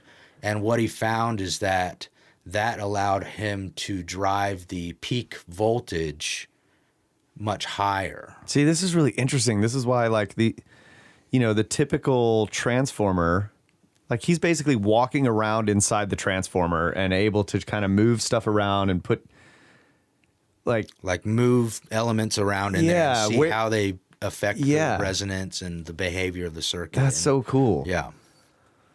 Do people still do this today in labs? I mean, do they mess around with this type of stuff to see what they can do? I hope so. I hope so too. If I had the money, I'd be doing it. Yeah. Come on, Snake Force. Send us straight to electricity. We need $3.1 million. At least. Send GMA straight to electric pyramids. And so, yeah, he found that by adding this third coil, he would get higher voltages and have different behaviors with the frequency response of the secondary circuit, because when you have the primary and secondary coupled together, they will affect each other's resonance. Mm-hmm. And so by adding another coil, he can effectively tune the secondary resonance without it being affected by the primary. Yeah, okay. And how is he tuning it? By moving it around in there? I think it's the size of the coil, the number of turns, and then also positioning. Okay, that's why Yeah. he's got multiple kinds. Yeah. And then that one back behind him looks like it's got another one of these cages. Probably for another a larger set of wires. Like, that may be a transformer itself right there. Right. Because that cage is designed just to hold the windings. Yeah. Of the secondary, you can see there on the left. Okay. Yeah, so it's possible what he had was another secondary for testing with another coil built on top of it. Yeah. So you have that third coil right there. It's crazy. So here's another great picture I found. Thank you, Tesla collection. Like, look at those streamers coming off that thing. So I know in these experiments, he was also experimenting with that coil being up top here, going to the mast that was on top of the building. And you can see, like, he had a deflection shield basically here. Yeah. And I just love this picture. You can see the plasma arcs coming off it. Yeah. And you can imagine just the sound of that as it's going off. Yeah. Looks like a really deadly jellyfish. Yeah. And then here's another shot showing other third type coils that he's experimenting with, and you can see he's even got much smaller ones down here on the floor. And I do know that he had some lightning arresters placed around the lab, And so I think, Kyle, you and I were talking about it. I think that is actually a test antenna, so not a lightning arrestor. Okay. So again, experimenting with Receiving the. not receiving, but the transmitting part. Of Okay. it, trying to build up that potential to as high as you can without throwing the sparks off. Okay. But he's definitely throwing off sparks there. Well, and it looks like from the picture that he's throwing the sparks off of the secondary here. Yeah. Like the secondary is arcing out to other things, and it's hard to say if he was even testing this at the time that Right, the yeah. machine was running when this picture was taken. Yeah. Those arcs definitely aren't going to that other sphere. Yeah. Right. So it Yeah. makes me think that it's not connected to the system Okay. in this particular test. And so obviously there's the story of Tesla running his high frequency transmitter, his magnifying transmitter, as he called it, and then going out and plugging light bulbs into the ground Yeah. and them lighting up. And so this is a sketch that I found of what was actually going on with that test. And what he did was he had about 100 feet from the building where the magnifying transmitter was located, he had I think it was a 50 by 50 square loop of wire set up. And in series in that wire, he had incandescent lamps and some condensers. And so he's effectively building a large aerial winding, but on the ground. And so because you have this large magnetic field being generated from the building, it's going to induce a current in that loop. And with the included condensers or capacitors that you have in that loop, you set up a resonance within that loop as well. So 100 feet from the building, the magnetic field from that giant 50-foot coil transformer, the magnetic field's coming out of that and going through another coil. Yeah. Being inducted in 100 feet out of the building, and it's Inducting into inducting that enough current to light up 3 light bulbs. Yeah. That's crazy. And, Wireless transmission of power, folks. Just get your phone at least 100 feet from the building, and it will charge. Yeah. And, he writes about how he had grounding issues when he first started testing his equipment. And he was first trying a plate sunk in the ground that they would pour water over. And because the ground is so dry there, dry and rocky, the impedance between the ground of the system and the actual ground was being affected by that. And he wasn't getting a good real ground connection. And so his first attempt was to just constantly pour water over this area of the ground where he was trying to ground. I Keep think it he wet. said they sunk a gas pipe like 12 feet down. And that was like one of the original grounds he was using. And then he started moving to the water main and found that the system was powerful enough to start pushing the ground potential down the water main so that it was actually changing along the length of that water main. Yeah. And so he found that even 300 feet away from the building, they could still get sparks off of that water main. So he did find that, okay, you have to have a very good ground between your primary and your secondary that is as low resistance as possible. Yeah. And they even had instances where horses running around would be spooked because of the sparks coming off of their horseshoes on the ground, like arcing up through the ground. It's like That's freaking awesome. crazy. And so, Maybe it was inducing a current into the horseshoes. Yeah. That's what yeah, I'm saying. Yeah. exactly. Yeah. Spooked some horses today. And I think there was Again. some other thing in his notes where they would have like groups of butterflies that would just swirl around the building, like they're trapped in the magnetic field, like because they, birds and use their bugs, antennas, sense a magnetic field for migration and all that. And so this giant magnetic field is coming out of the ground, and they're just swirling around it because they can't differentiate that from the Earth's magnetic field at that point. And then they can't leave it. They're stuck in it, swirling around, following his magnetic field. Yeah. Wow. And so I believe this is an actual picture of those lamps lighting up. Yeah. And you can see on one side there's that coil of wire leading away. Yep, the snow's melted where that wire is, yeah. Watcher. Oh, we got watcher cam. Watcher video. Oh my gosh, a rare watcher sighting, people. You have never seen. That is a very large bunker you have there, Watcher, underneath your space. Oh.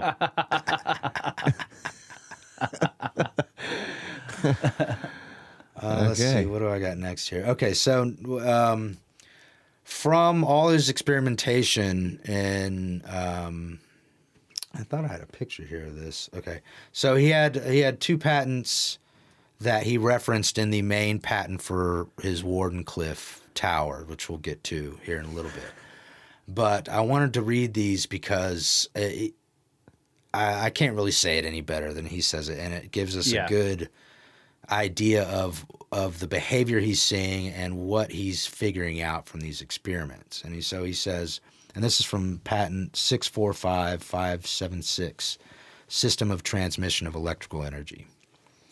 And he says, for example, a conductor or terminal to which impulses such as those here considered are supplied, but which is otherwise insulated in space and is remote from any conducting bodies, is surrounded by a luminous flame-like brush or discharge, often covering many hundreds or even as much as several thousands of square feet of surface.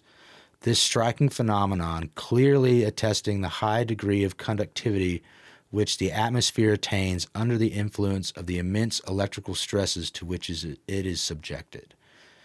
This influence is, however, not confined to that portion of the atmosphere which is discernible by the eye as luminous, and which, as has been the case in some instances actually observed, may fill the space within a spherical or cylindrical envelope of a diameter of 60 feet or more, but reaches out to far remote regions, the insulating qualities of the air being, as I have ascertained, still sensibly impaired at a distance many hundred times that through which the luminous discharge projects from the terminal, and in all probability much further.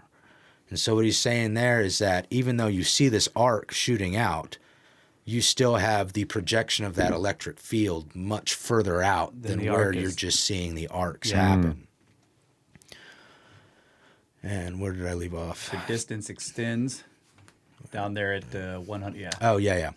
The distance extends with the increase of the electromotive force of the impulses, with the diminution of the density of the atmosphere, with the elevation of the active terminal above the ground, and also apparently in a slight measure with the degree of moisture contained in the air. Yeah. And so there's several factors. As he's saying, as you raise the voltage, that field gets further and further out, but there's several factors that influence that. Right. In the natural medium. The moisture, the air pressure. Which is why he wanted to use rarefied high atmosphere, right? Right. This is what he ended up figuring out is he wants a layer way up there because it's very dry. Very dry and more of a constant. Yeah. Constant air, air quality. Right. Yeah. I have likewise observed that this region of decidedly noticeable influence continuously enlarges as time goes on, and the discharge is allowed to pass not unlike a conflagration which slowly spreads, this being possibly due to the gradual electrification or ionization of the air, or to the formulation of less insulating gaseous compounds.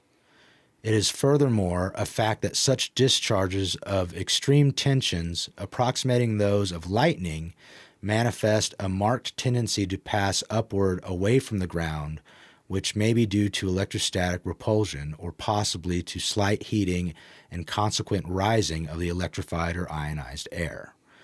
These latter observations make it appear probable that a discharge of this character allowed to escape into the atmosphere from a terminal maintained at a great height will gradually leak through and establish a good conducting path to more elevated and better conducting air strata, a process which possibly takes place in silent lightning discharges frequently witnessed on hot and sultry days.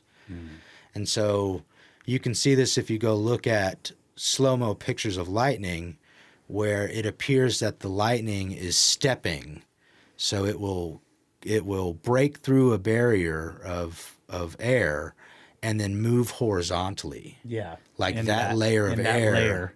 is more conductive than what it just broke through, and then it'll break through again and then break through again. Wow. Yeah.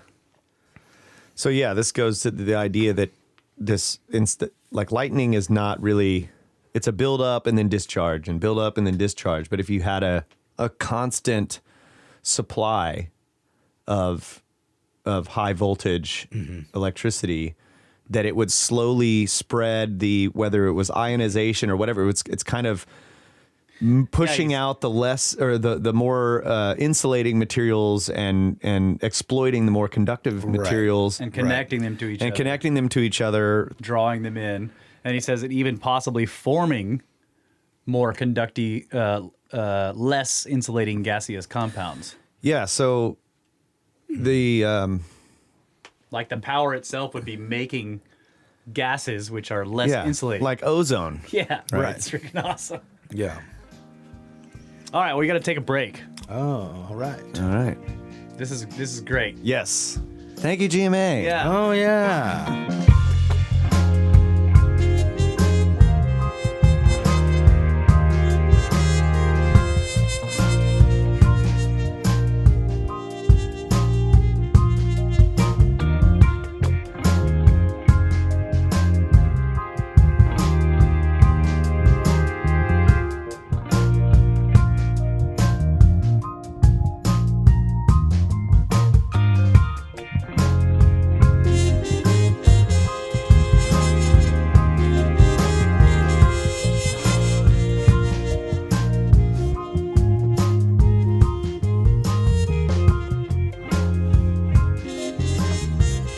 And we are back for the final segment of the final hour of Brothers of the Serpent podcast, and I didn't realize it was my turn to introduce the segment till just now. He's like looking at me like, what are you doing? I'm going to do it. Am I going to do Good it? job. Man, time flies when That's you're right. talking Tesla. That's right. So we're talking about his patents now, and moving on to one of his other patents on the apparatus for transmission of electrical energy, and this is patent number 649621. And I want to take a quick moment to say that he doesn't. I haven't found in the major patents I read on his wireless transmission anything about sending current through the ground or propagating a wave within the earth to transmit power.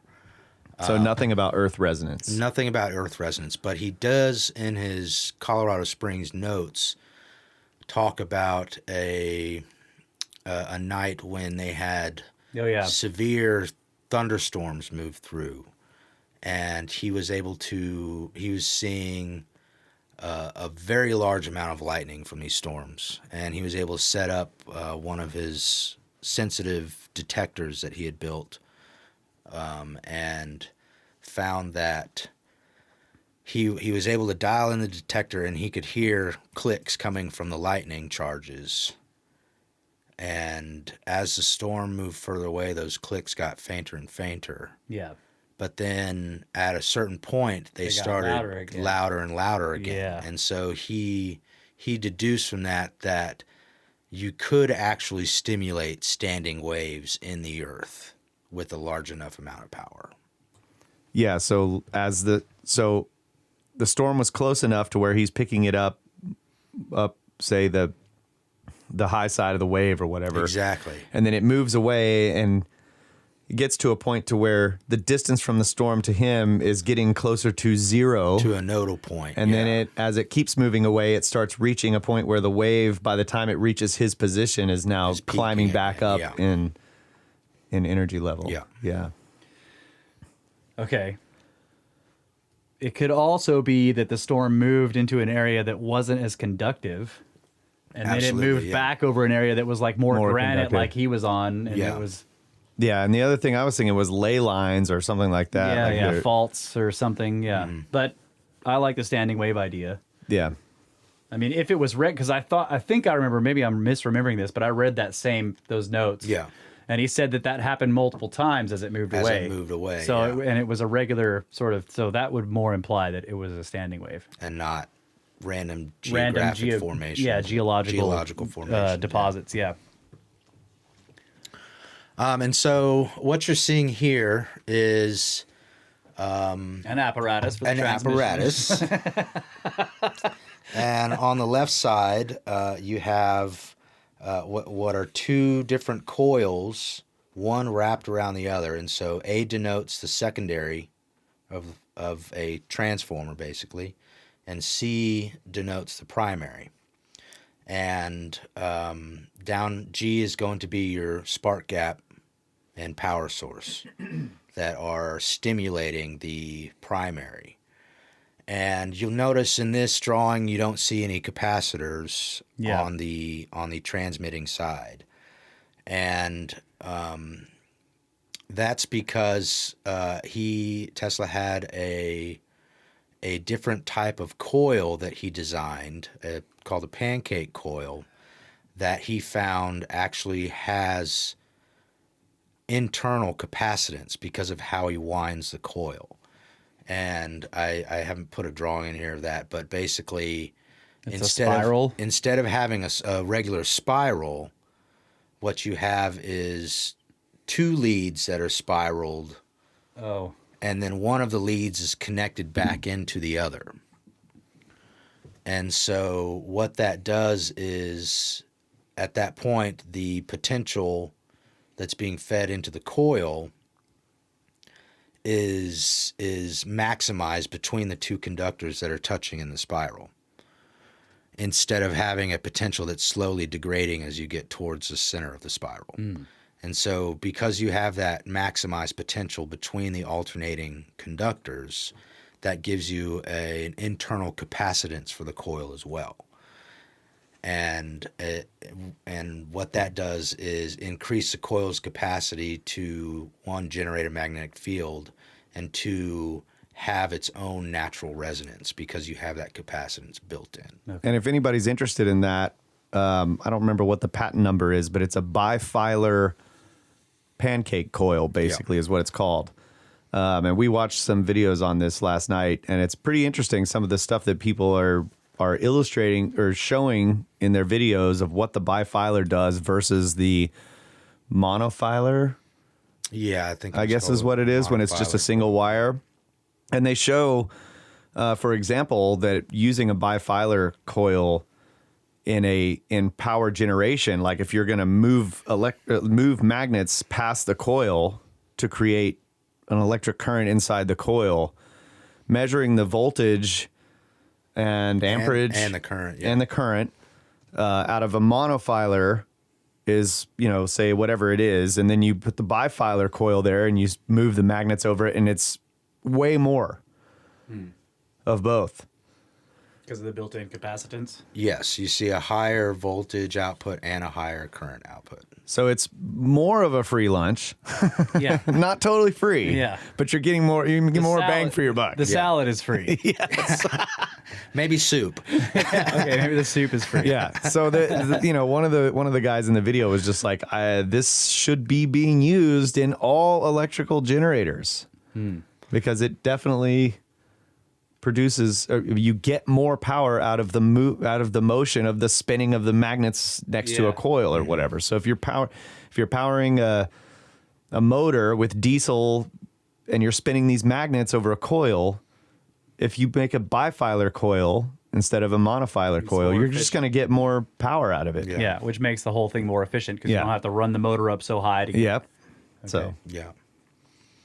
And so the secondary is connected to ground on one side, and the other side goes up a length of wire up to either a disc or a sphere, some kind of conducting plate. And you can think of that as basically one end of a large capacitor.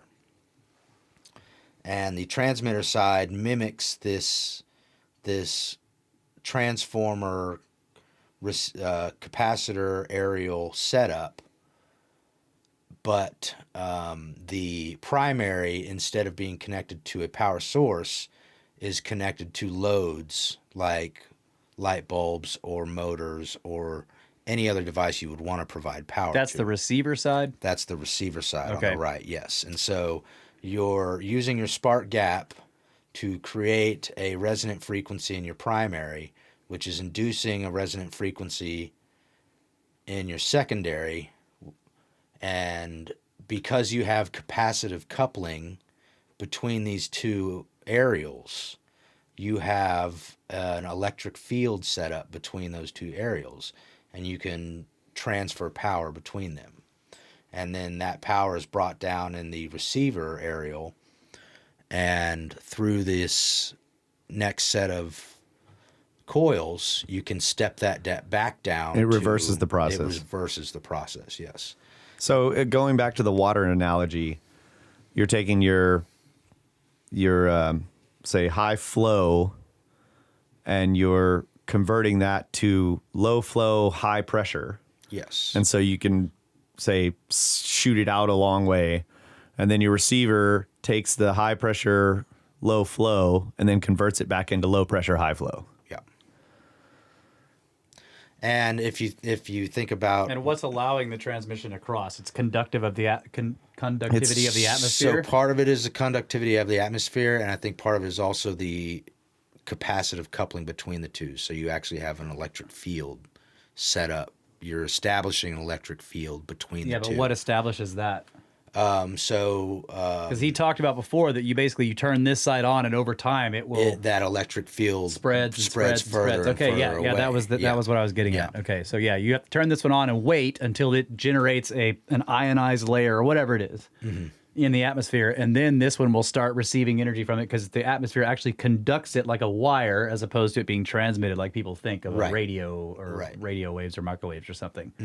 It's actually conducting electricity through the atmosphere just like a wire, like metal Yeah. would. Right. Now I remember too that he did an experiment like this with a giant tube. I think it was 50 feet long, a tube made of glass or something that was filled with a gas, where he was trying to mimic this particular mixture of gases at a certain level of the atmosphere that he was interested in. Right. Yeah. This would be the most conductive environment. So he blends these gases and puts them in the tube, trying to mimic that area of the atmosphere, and then puts the conductive side plate in one side of that tube and the receiver side 50 feet away in the other side of the tube, and turned it on. And after a certain amount of time, it became very efficient, conducted Yeah. across that 50 And feet. he was able to light up light bulbs Yeah. and other devices. So run loads on the receiving side. Yes. Yeah. And so in the So, okay, go sorry, ahead. but another No, question. no. Can you detect those loads on the transmitting side? Because that's one way, like our power now, if I turn on a whole bunch of lights in my air conditioner in my house, They can technically see the that power load. station can see the load, Yeah. but can you I mean, I guess it would work the same since it's conducting across the atmosphere, but will that transmitting side register the load on the receiving side? That's a good question. I don't know. It seems like it Let's would. build one. It seems like it would, because at that point, like you said, you have a conductive path. Yeah. Okay, so think about a capacitor. When you charge up that capacitor, so you can imagine the capacitor is the same thing as these two plates on the top of the two diagrams, right? The two plates are really, in a normal capacitor, they're say really close to each other but not touching. Yeah. You charge up one side and it stays that, it becomes static, right? There's nothing happening. Yep. Once you connect a lead to the other side, then you get some type of flow across. Like if you put a load on it, Right. that's when you It'll discharge. That's Yeah. when you detect basically the discharge of the capacitor. Right. And at the same time, because you have that capacitor basically between the two terminals, you're setting up a resonant circuit there. And so obviously the distance between those terminals is going to affect the resonant frequency between the two systems. And So every one of those would have to be tuned for the Yes. distance it is from Yes. the transmitter. yes. Yeah. Okay. And then is it possible that other people putting loads on it would change the frequency so that your receiver would have to automatically figure out the tuning by And itself compensate and for that, compensate yeah. for heavy loads being somewhere else? Ooh. And depending on whether Need computer it's, systems to run this. yeah, exactly. And it depends on whether it's a capacitive load or an inductive load, like a Yeah. large motor. Right. So you would or need resistive load. every single one of these things would need to be basically computer controlled so that it would maintain maximum efficiency. It would be able to the computer would have to be able to tune the antenna. Yes. And So it was when you probably have- not possible when Tesla was trying to build it. Right. Because At least not wide distribution to multiple people because you'd have to manually tune antennas. every time someone goes and turns on a light or Yeah. turns on their AC, their air conditioner, or their fridge compressor kicks on, or Yeah. everyone gets home from work, turns on their AC, turns on their TV. Yeah. And then the other point you brought up when we talked about this before was the environmental conditions. So if there's a big storm between you and the next tower, that's going to change. So the computers would have to compensate for the resonance, right? Because there's a bunch of moisture in the air and it's now changing the conductivity Yeah. in the atmosphere. It's then changing the resonant frequency of the entire system. Right. So yeah. But the really cool thing about this kind of system, if we could get it to work, and it seems like with computer-controlled receivers, we probably could do it, or it's more likely to work now to keep everything in tune, is that remote things can be powered by the system. Airplanes can just have a receiver on them. Yeah. They don't need to carry fuel with them.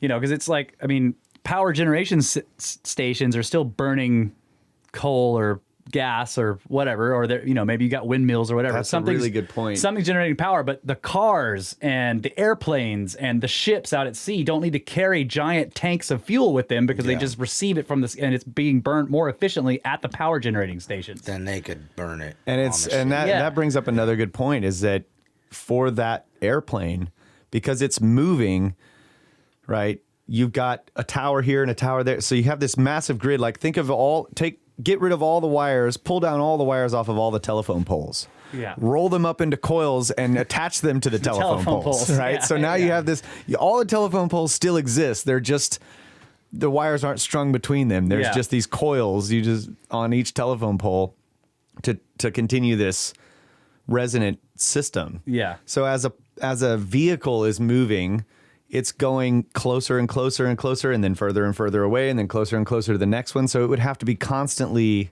adjusted because it's in motion. But that would work. I'm just saying, like with computer control now, that could be done. Yeah. Because that system is already sort of in place with how your cell phone talks to the towers, because it's getting closer as you move around and drive around. Your cell phone is getting farther and farther away from the center. And yet people's voices still sound like they don't keep lagging and then getting faster and faster. Right, yeah. Well, and they do this with normal power transmission now, where you have a set frequency. In the U.S. here, it's 60 hertz.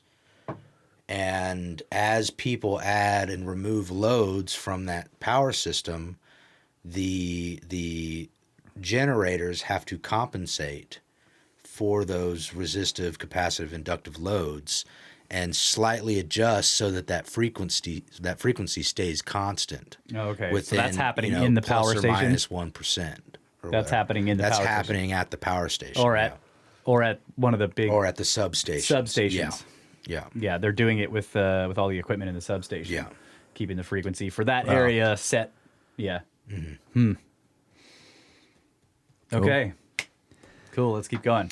So Yeah. are you going to read us that? Yeah, I can read that out. The invention which forms the subject of my present application comprises a transmitting coil or conductor in which electrical currents or oscillations are produced and which is arranged to cause such currents or oscillations to be propagated by conduction through the natural medium from one point to another, remote therefrom, and a receiving coil or conductor at such distant point adapted to be excited by the oscillations or currents propagated from the transmitter. Okay. It's designed to be excited. Yeah. Right. Okay. So it's set up to be in tune with that resonant frequency so that it will receive the maximum amount of power from that transmitter. Yeah. Right. And then he goes on to say the length of the thin wire coil in each transformer should be approximately 1/4 of the wavelength of the electric disturbance in the circuit. This estimate being based on the velocity of propagation of the disturbance through the coil itself and the circuit with which it is designed to be used. By way of illustration, if the rate at which the current traverses the circuit, including the coil, be 185,000 miles per second, then a frequency of 925 per second would maintain 925 stationary moves in a circuit 185,000 miles long, and each wave would be 200 miles in length. For such a low frequency, which would be resorted to only when it is indispensable for the operation of motors of the ordinary kind under the conditions above assumed, I would use a secondary of 50 miles in length. By such an adjustment or proportioning of the length of wire in the secondary coil or coils, the points of highest potential are made to coincide with the elevated terminals D and D prime.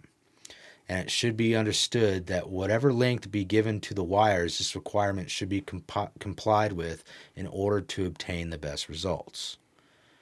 As to the elevation of the terminals D, D prime, it is obvious that this is a matter which will be determined by a number of things, as by the amount and quality of the work to be performed, by the conduction of the atmosphere, and also by the character of the surrounding country.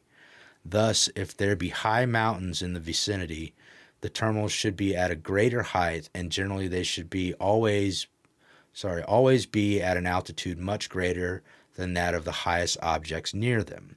Cell towers. Since by the means described practically any potential that is desired may be produced, the currents through the air strata may be very small, thus reducing the loss in the air. And so obviously you have this issue where you're going to have to be raising antennas up, Yep.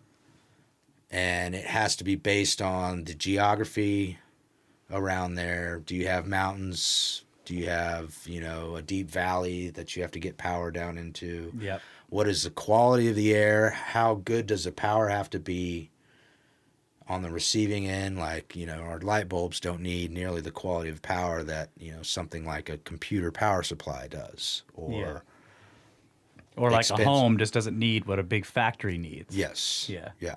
So I want to go back to this part that says each wave would be 200 miles in length. Is he talking about the propagation, the in the medium, or is he talking about what is he talking about? I think what he's talking about there is the actual wavelength of the wave. Right, the wavelength. But I mean, is that the wavelength of the electric field, or is this within the coil? Like, well, I don't understand. I mean, how? Yeah, I'm not really sure here. I think what he's talking about is at that point where you're propagating through the air, the conductive path, that frequency of Incredibly low frequency, and the wavelength itself is 200 miles in length. So you would No, it's high frequency because it's moving at light speed. Yeah, but I mean, that's a really long wavelength. Yeah, but how long does it, if something is going to 186,000 miles a second, how long does it take I'm just thinking for a 200-mile long wave to hit you if there's, you know what I'm saying? Yeah, not very long at all. Right. So yeah. it's high frequency. It's just the waves are really long. Yeah, but because it's going at light speed. Yeah, but I mean, radio waves, for example, are Shorter than that. They're way shorter than this. Yeah. So this is extremely low frequency Relative to- EMF. yeah. Okay, yeah. Yeah. right? I mean, what's rate? What's the like? I don't know. What's UHF or Yeah, ULF or ultra low frequency or whatever. ULF is so he says if the rate at which the current traverses the circuit, including the coil, be 185,000 miles per second, that's light speed. Light speed. Yeah. Then a frequency of 925 per second, so that's the frequency, Yeah, 925 per second. per second. Yeah. Yeah, Which is really low It's for really low, typical yeah. like. Well, but if you think about it, we're running off 60. yeah. yeah, so he's talking about the frequency of alternation. alternating current. Yes. Yeah, so a frequency of 925 per second would maintain 925 stationary moves in a circuit 185,000 miles long. And each wave thus would be 200 miles in length. He's Okay. just giving you Okay, this he's is the giving you alternating basic, current wave. yeah, and he's giving you the basic math. Okay. Got it. He's not saying that that's what he's building. He's just showing you that that's what it would look like because no one's going to have a circuit 185,000 miles long. Right. No, I was just saying. Okay, gotcha. Yeah. But that wavelength is the alternating current. Yeah. wavelength. Yeah. And I thought it was interesting that he says for low frequency like that, you would need. It would only be resorted to when it's indispensable for the operation of motors and the ordinary kind. of Right. uses And the of steam. secondary would be 50 miles in length. Yeah. Like, This guy did not coil- care about using copper. He was No. like, bring us all the copper you got. Well, how many miles of copper do you think are coiled around big generators at a power station? Miles and miles and miles of the stuff. oh, I'm sure. Yeah. So I don't think 50 Remember miles we were on that road trip and the two massive trucks that were like 3 tractor trailer long, giant trailers with this huge black thing wrapped in black Yeah. like tarp or whatever was sitting in the middle. And we were like, what is that? road trip? I don't think he was No, there. it was me and Russ and Yeah, I Laura. took We some went to the pictures of beach. it, yeah. Oh, okay. And the guys like parked way out there on the road because there was no way they could turn into the gas station. And they Yeah. walk in and I asked them what it was. And they were armatures for giant motors. Yeah. motors or generators for a power station. Yeah, so the question is he talking about, he says I would use a secondary of 50 miles in length. Is he saying that that's how long the wire that's wrapped on Yeah. the coil is? Coil, Okay, yeah. so that's not, I don't think that's about that much. I would presume that isn't that long of a coil wire for a big giant generator. Yeah. But maybe it is, I don't know. But some of those enormous generators probably have miles and miles and miles of wire Yeah. coiled in there. How many miles of wire is on some of the biggest generators, Watcher? You figure that out? He could probably figure it out. Let's see what he comes back with there. I mean, that's easy Watcher shit right there. And so what I did was I drew up a circuit model for his receiver and transmitter. And so on the left Okay. side, you have V2, which is your power source, and S2, which is your switch. So basically assume this is your spark gap generator Okay. right here. And again, we have C1 going in parallel with an inductor, which is actually in this case going to Your be primary. your transformer, your primary on your transformer. And then your secondary would be the smaller coil, the And we're talking about those plate coils now. Smaller wire, more winding. yeah, smaller wire, more windings. And you have the same thing on the other side where you have your receiver primary and secondary.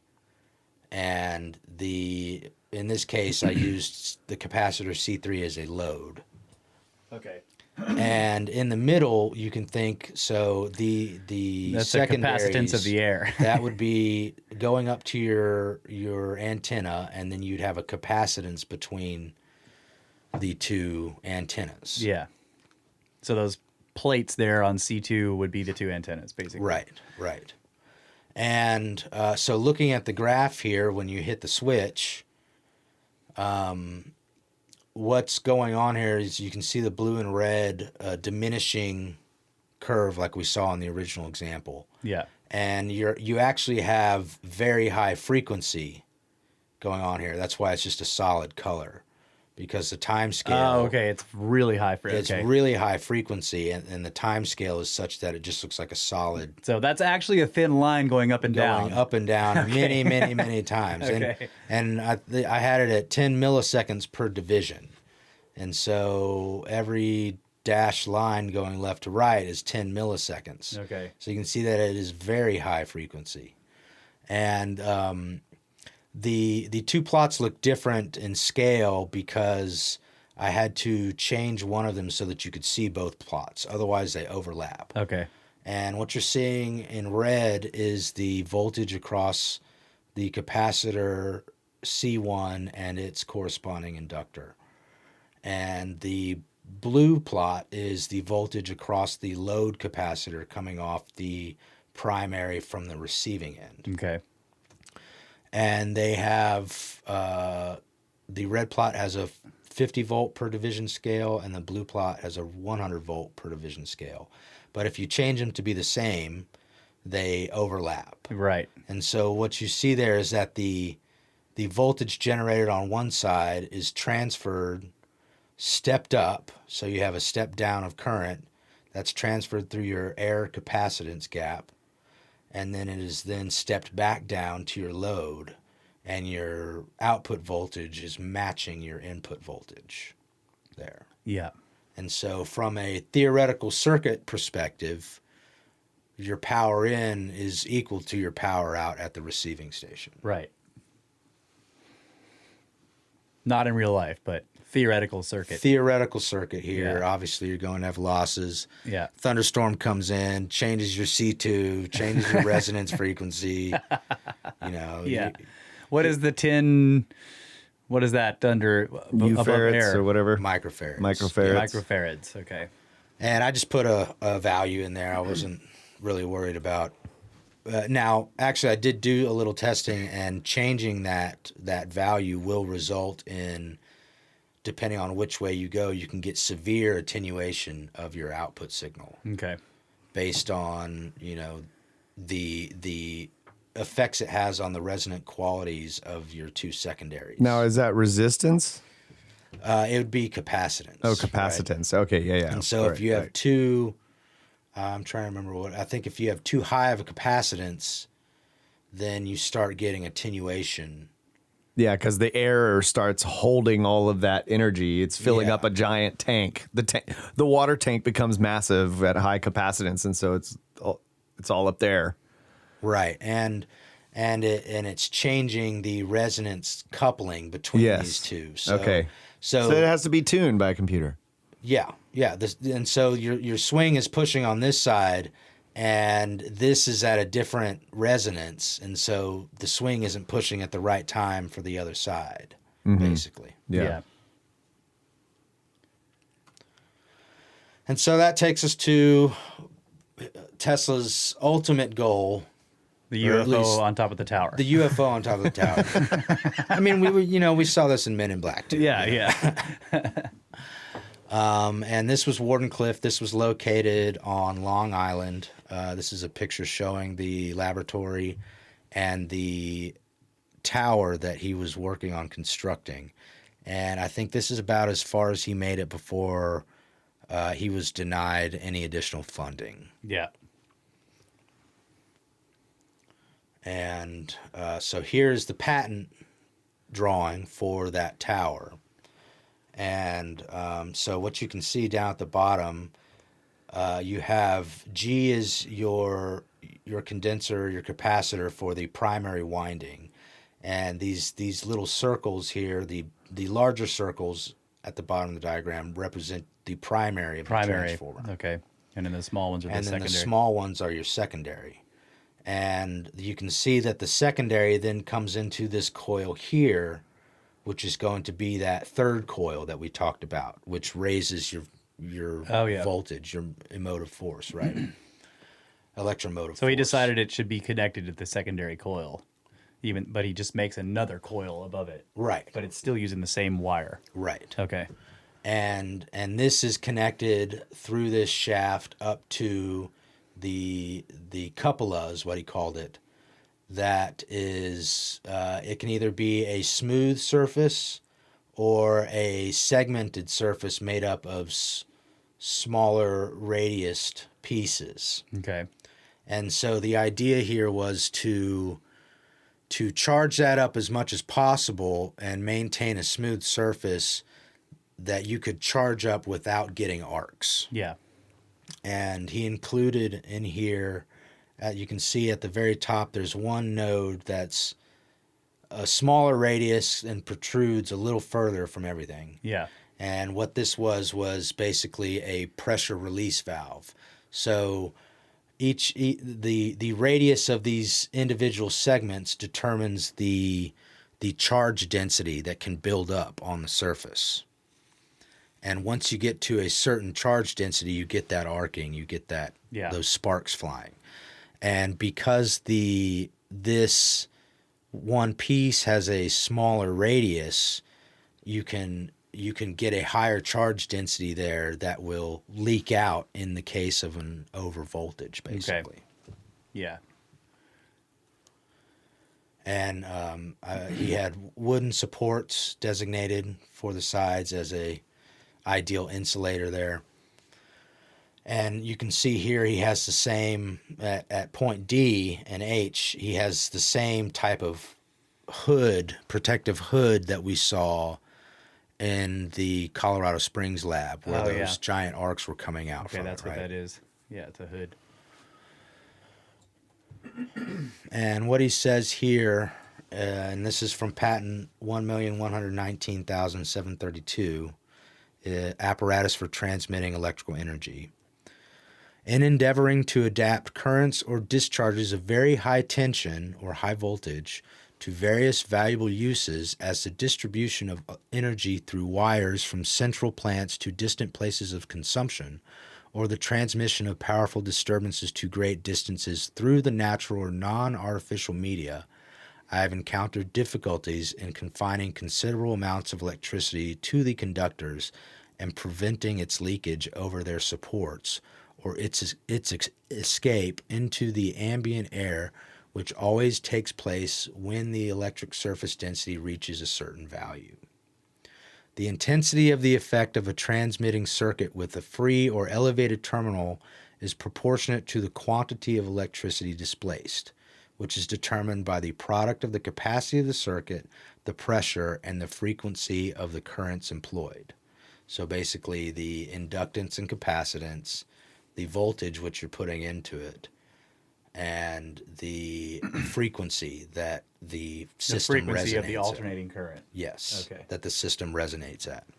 To produce an electrical movement of the required magnitude, it is desirable to charge the terminal as highly as possible, for while a great quantity of electricity may also be displaced by a large capacity charged to low pressure, there are disadvantages met with in many cases when the former is made too large. The chief of these are due to the fact that an increase of the capacity entails a lowering of the frequency of the impulses or discharges and a diminution of the energy of vibration. Diminution? Yeah, diminution. This will be understood when it is borne in mind that a circuit with a large capacity behaves as a slack spring, whereas one with a small capacity acts like a stiff spring vibrating more vigorously. Therefore, in order to attain the highest possible frequency, which for certain purposes is advantageous, and apart from that, to develop the greatest energy in such a transmitting circuit, I employ a terminal of relatively small capacity, which I charge to as high a pressure as practicable.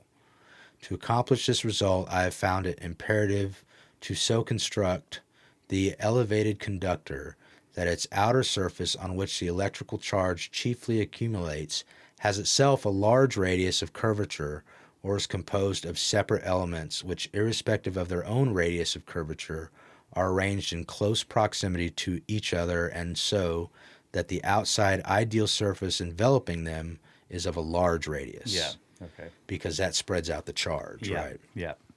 Evidently, the smaller the radius of curvature, the greater for a given electric displacement will be the surface density, and consequently the lower the limiting pressure to which the terminal may be charged without electricity escaping into the air. Right. So he needs the large surface so we can charge it way up Without it arcing without it out. arcing out, and that which is a loss. Yeah.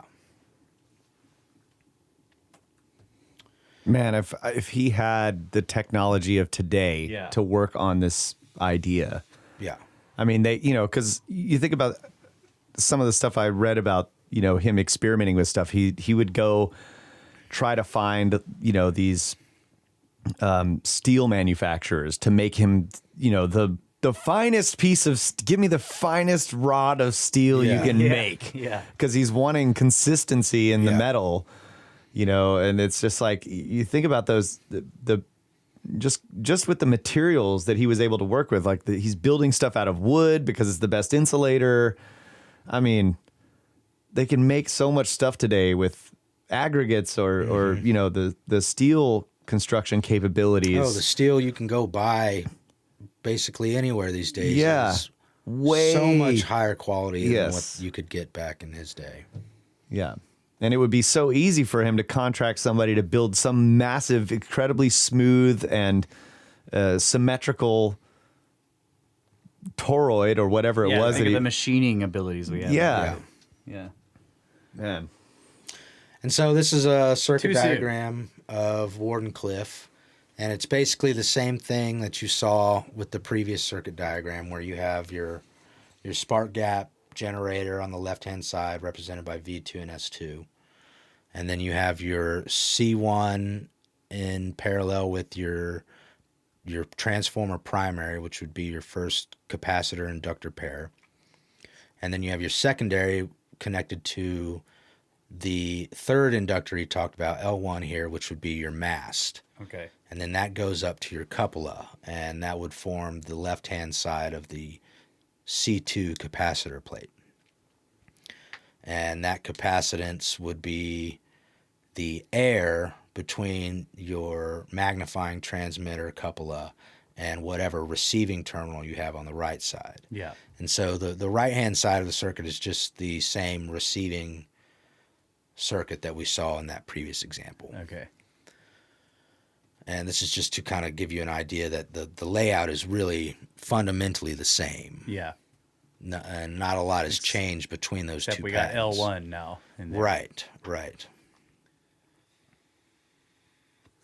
And so, again, you still have the issues with the capacitance of the transmitter and receiver changing based on weather patterns, changing based on, Yeah. Position. humidity, position, any Elevation. obstacles, elevation, all this stuff. Now, the difference here is that he didn't have, say, a elevated terminal that he's going to lift up on a balloon, say way up high into the atmosphere or anything like that. This was I think it was 300 feet high, Yeah. something like that. And so, obviously not getting up into the stratosphere with your transmitting antenna. Yeah, it's not in the stratosphere. That's right.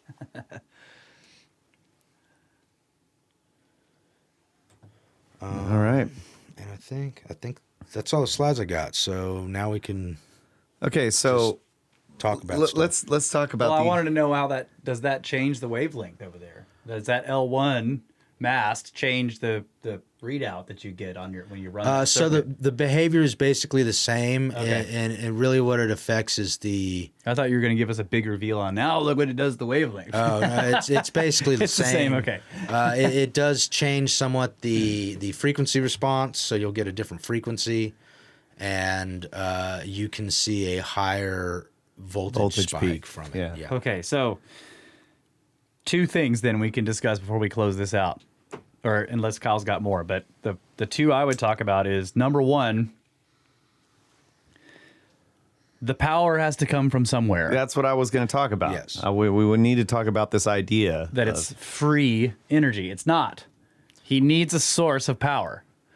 it was never free energy. Right. I think what he was, because he did speak in sort of like glowing terms about this idea of the transmission of energy. Yeah. Right. And that's, I think it's the, I don't know, semantics maybe about how he was talking about this distribution of power. Yeah. But I've read a bunch of his speeches that he gave about this and the stuff that he said, but I never got the idea that he was ever talking about free energy, that he was like stealing from some secret out of the universe. He was just saying we can transmit it without wires. But you also have to imagine that at the time that he's developing all of this technology, there is a lot of free lunch type of stuff that he's figuring out, like, making stuff more efficient, right? Yeah. True. He's working on, because a lot of the designs of the day were very cumbersome. There was a lot of resistance, a lot of losses based on design. Yeah. And like you think about the spark gap thing, like how much materials are you going through to keep this thing running, maintaining all this stuff? It's very expensive. So he kept, like, when you look at his patents going from the windings, when he starts designing motors and going from DC to AC, it becomes like, oh my gosh, he's making them more efficient, making them more and more efficient. And so a lot of the things that he's talking about is like, dude, there's so much energy available here to exploit. Yeah. It has to be done in a certain way to make it more efficient and more efficient and more efficient. And maybe a system like this would be able to eventually exploit some kind of free energy type. Because, the sun dumps an enormous amount of energy into the atmosphere every day. I can't remember what it is. It's a constant 160 petawatts. Yeah, or something it's like ridiculous amounts of energy. And if a system like this could, like we built something like that, which is using still, because you could build this system without changing anything else.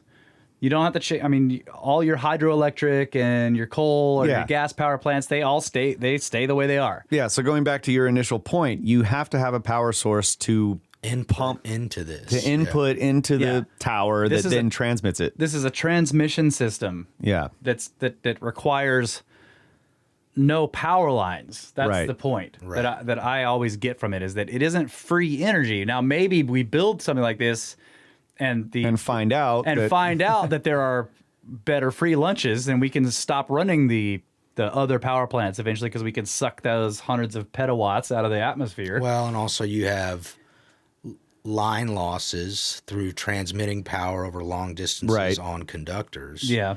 So if you can find a more efficient conductor, say in the air, then you've just gotten that side salad for free. Yeah. And I still notice that all of these still need grounds, right? So that's the other side. He doesn't talk about this much, but all those grounds are also, they don't have to be resonant, but those grounds are important. Yeah. It's got to be plugged into the planet. Yeah. Because you're actually pulling it out of the planet with your power source to begin with. Yeah, that's right. You're creating that potential between the ground and whatever. The ground is completing the circuit between the source of the power and the use of the power. Yeah. Through the planet, no matter what it's made of, rock, water, whatever. Right? Yeah, because you have to complete the circuit. That's what those two grounds are doing right there. Yeah, and I like to think about it like he talked about it, he wrote about it in terms of the spring, and you read a part where he's talking about a loose, slack spring versus a tight spring, right? Yeah. Well, in that scenario, he's talking about frequency. Mm-hmm. So when you flick a tight spring, the frequency of vibration is much faster. But another way he talked about it, using springs as an analogy, was the potential difference. So in the ground, you have a certain potential of the earth, right? And so to get this power, the electric current or whatever your power source is in a way, you're winding a spring. One side of the spring is connected to the earth, and you're creating this potential difference by winding up the top of that spring that's coming out of the earth. And so the earth is holding the other end of the spring. Which requires some, right? It's never going to let go. You are trying to do something where you're winding the top to get that potential difference, and then you can start letting the spring go. Yeah. But if you wind it too much, you might make the earth spin faster. That's a big problem. Yeah, so that's a very Theoretically. useful analogy. Yeah. Because the Earth is, because when you let the spring go, you're basically transferring that that energy back to equilibrium with the Earth. Yeah. Yeah. The other thing he says quite often when he's discussing this kind of thing in his presentations and sometimes in his patents is that you can view the Earth, electrically speaking, as a small steel ball. Mm-hmm. That you put a lead on any side of that steel ball and you put another one on the other end, and the electricity will move through the steel ball in an instant and go out the other wire. Yeah. And the Earth, and because of the speed of light, which is what electricity travels at, you can basically view the Earth as a little ball bearing in terms of how fast electricity can move from one part of it to another if it's being conducted through the Earth itself. Yeah. You not necessarily being conducted by the rock and the dirt and the whatever else is down there, but by the Earth's electrical field that it has built in, right? Yeah. It is an electron sink, which is what you told me one time. Yeah. Like Earth is a giant electron sink. Yeah. Right. And so the sun is bombarding the planet with all this, like you were saying, all this energy all the time. Yeah. And then there are layers in the atmosphere that act like insulators That's right. between the ground and this energy coming in. yeah. these Insulation, And so, yeah. like you were saying with the lightning, you get this big potential difference build up. And so it's very much like a capacitor. Mm-hmm.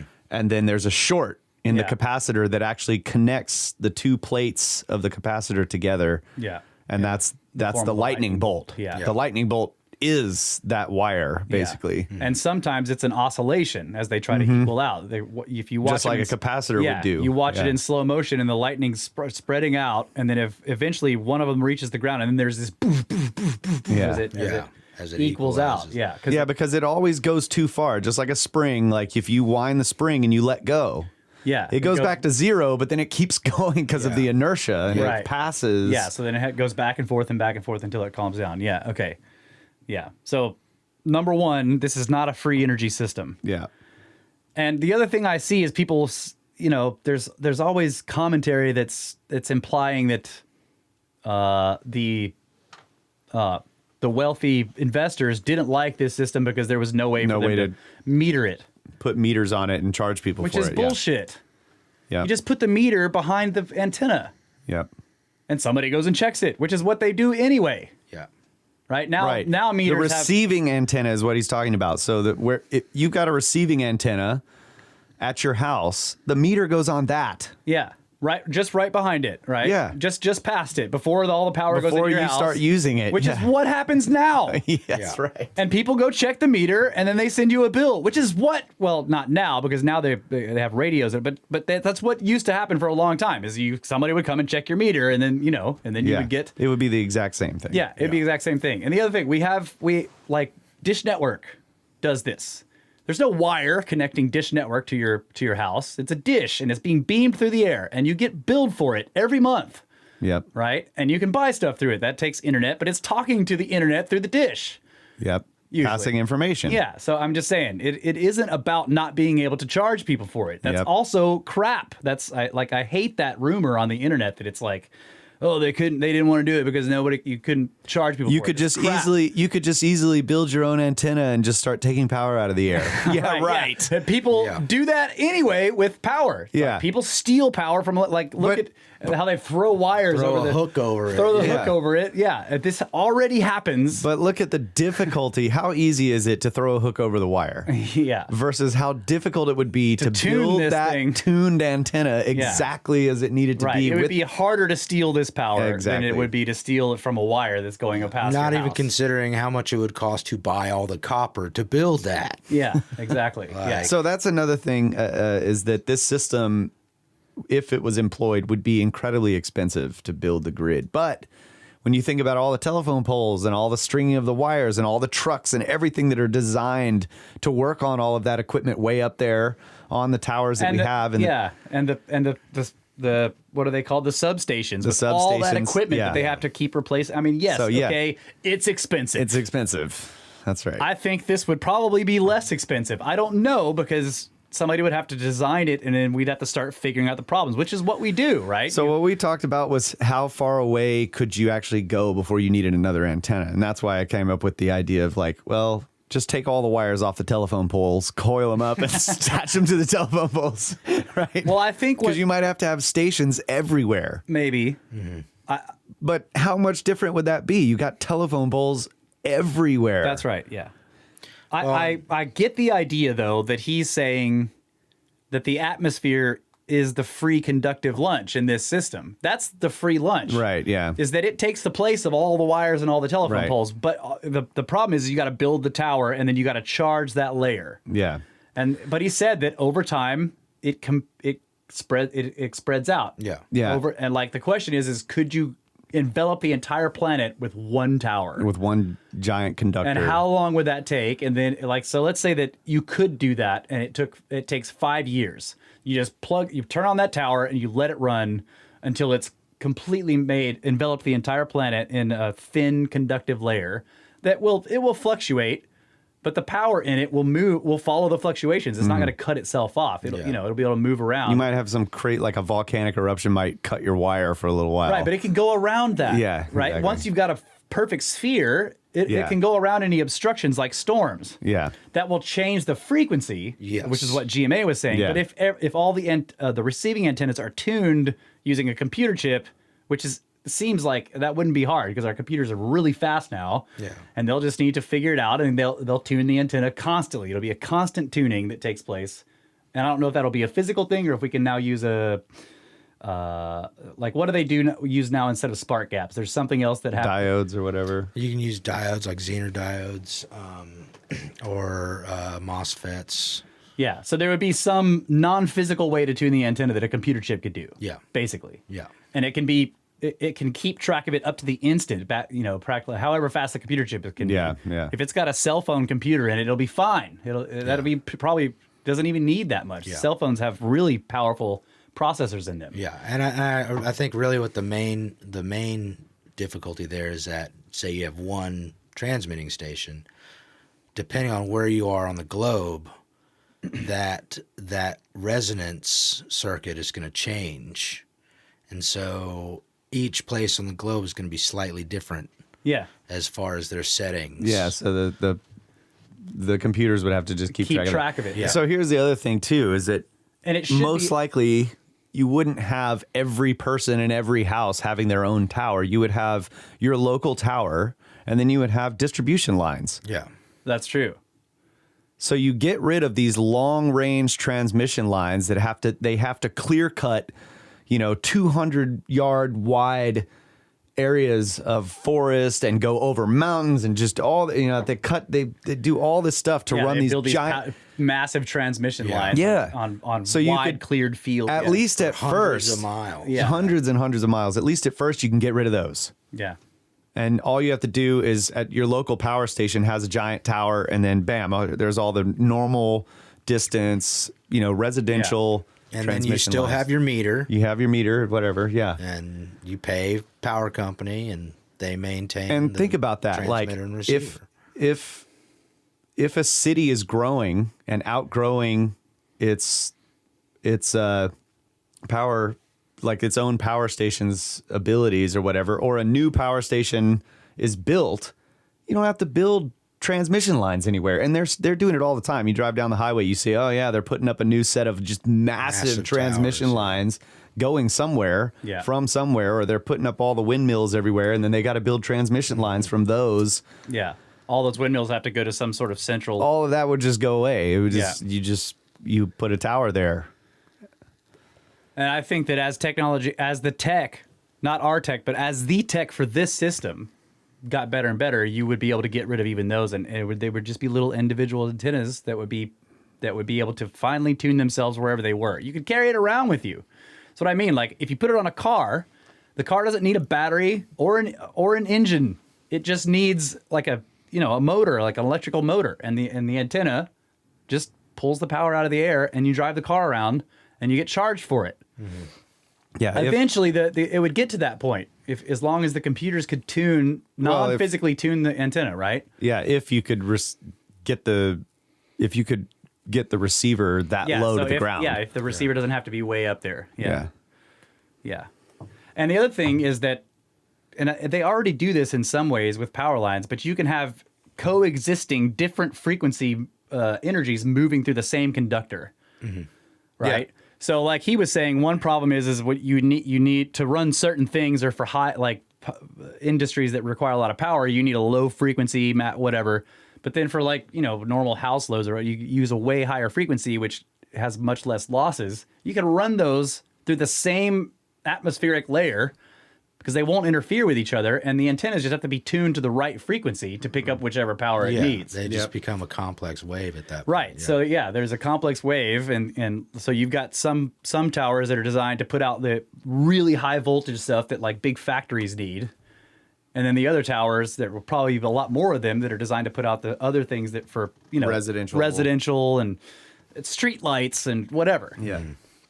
I mean, a street light you just put the antenna on top of it and it just turns the light on. It's already a tower. Yeah.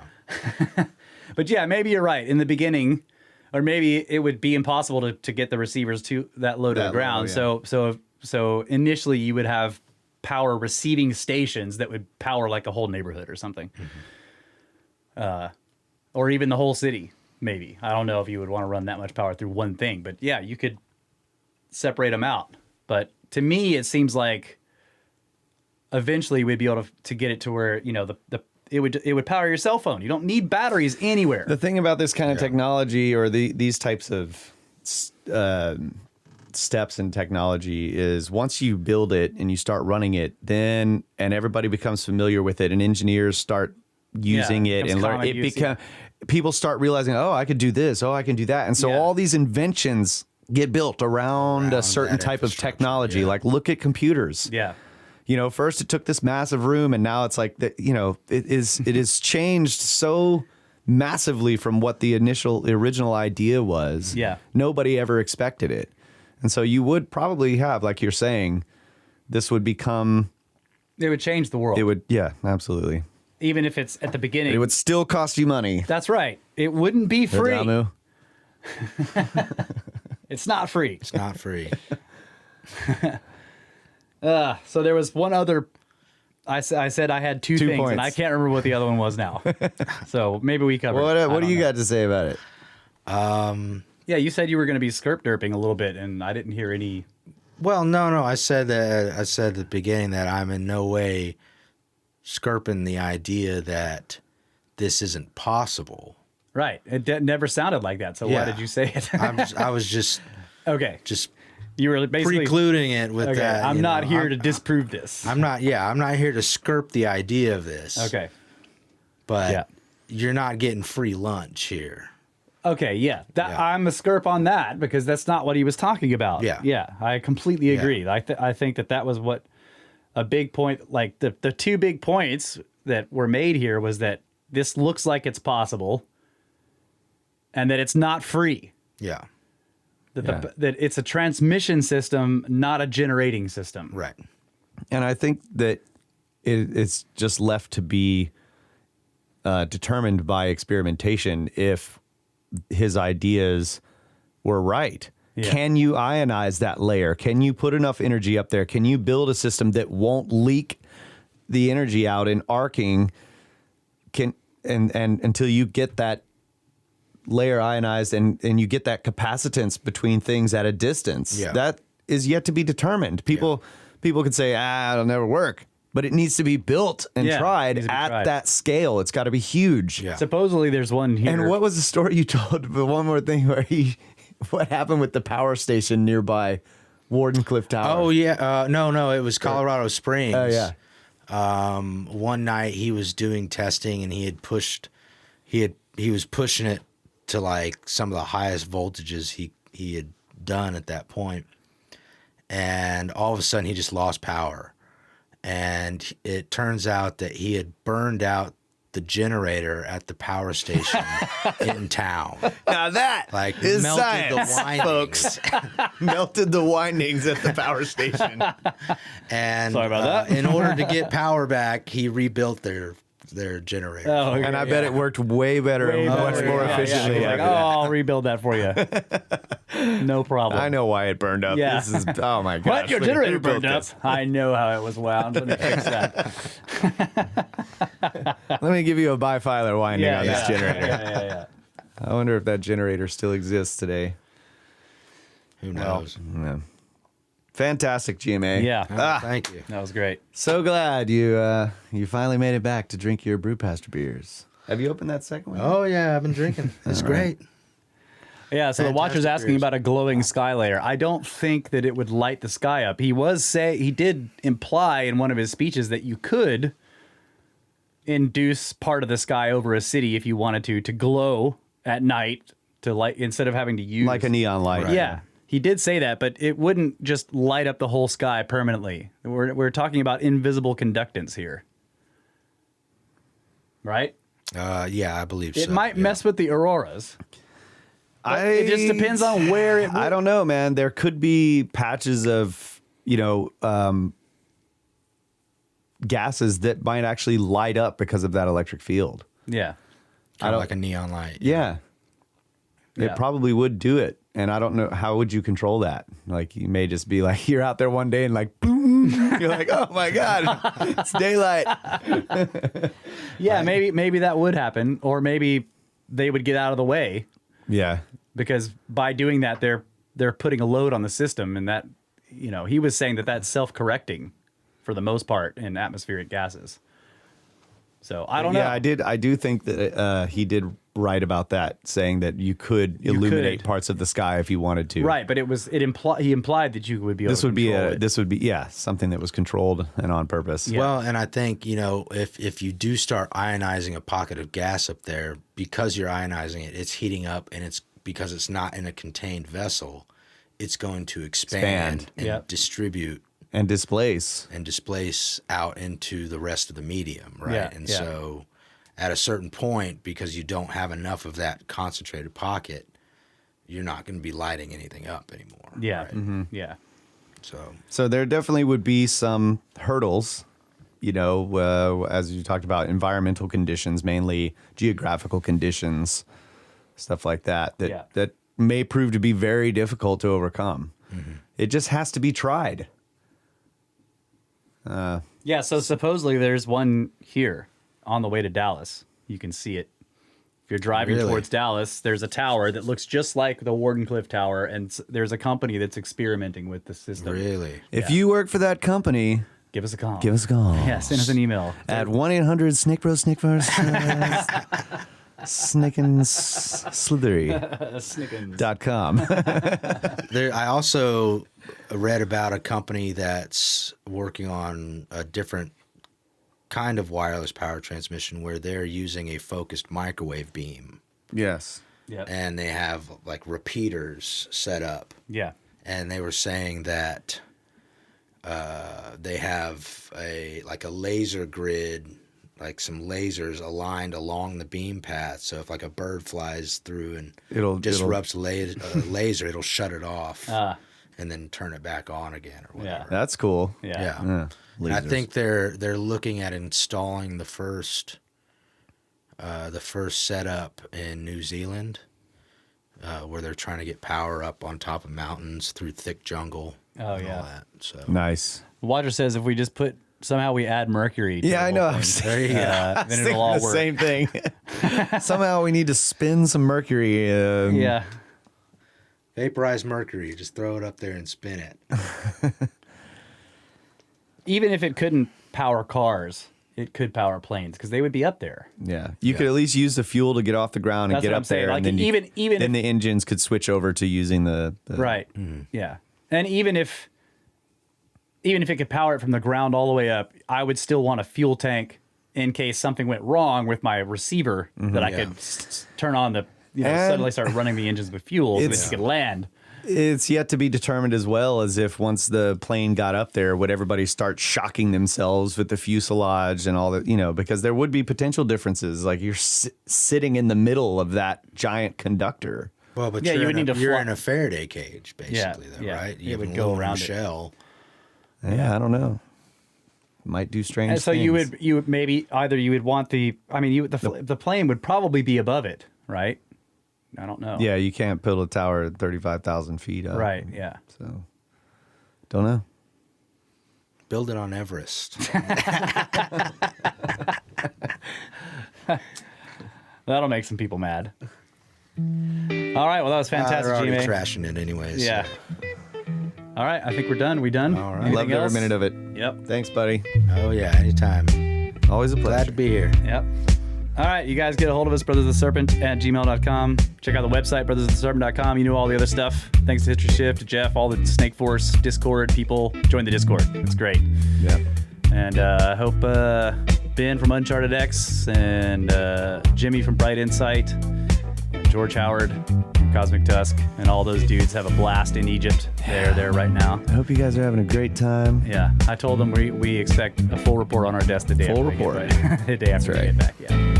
They better be riding it on the plane. That's right. Super jealous. Hopefully next time. Yeah, maybe next time. All right. We love you guys. Always have. Always will. Good night, Adamu. Get back to work.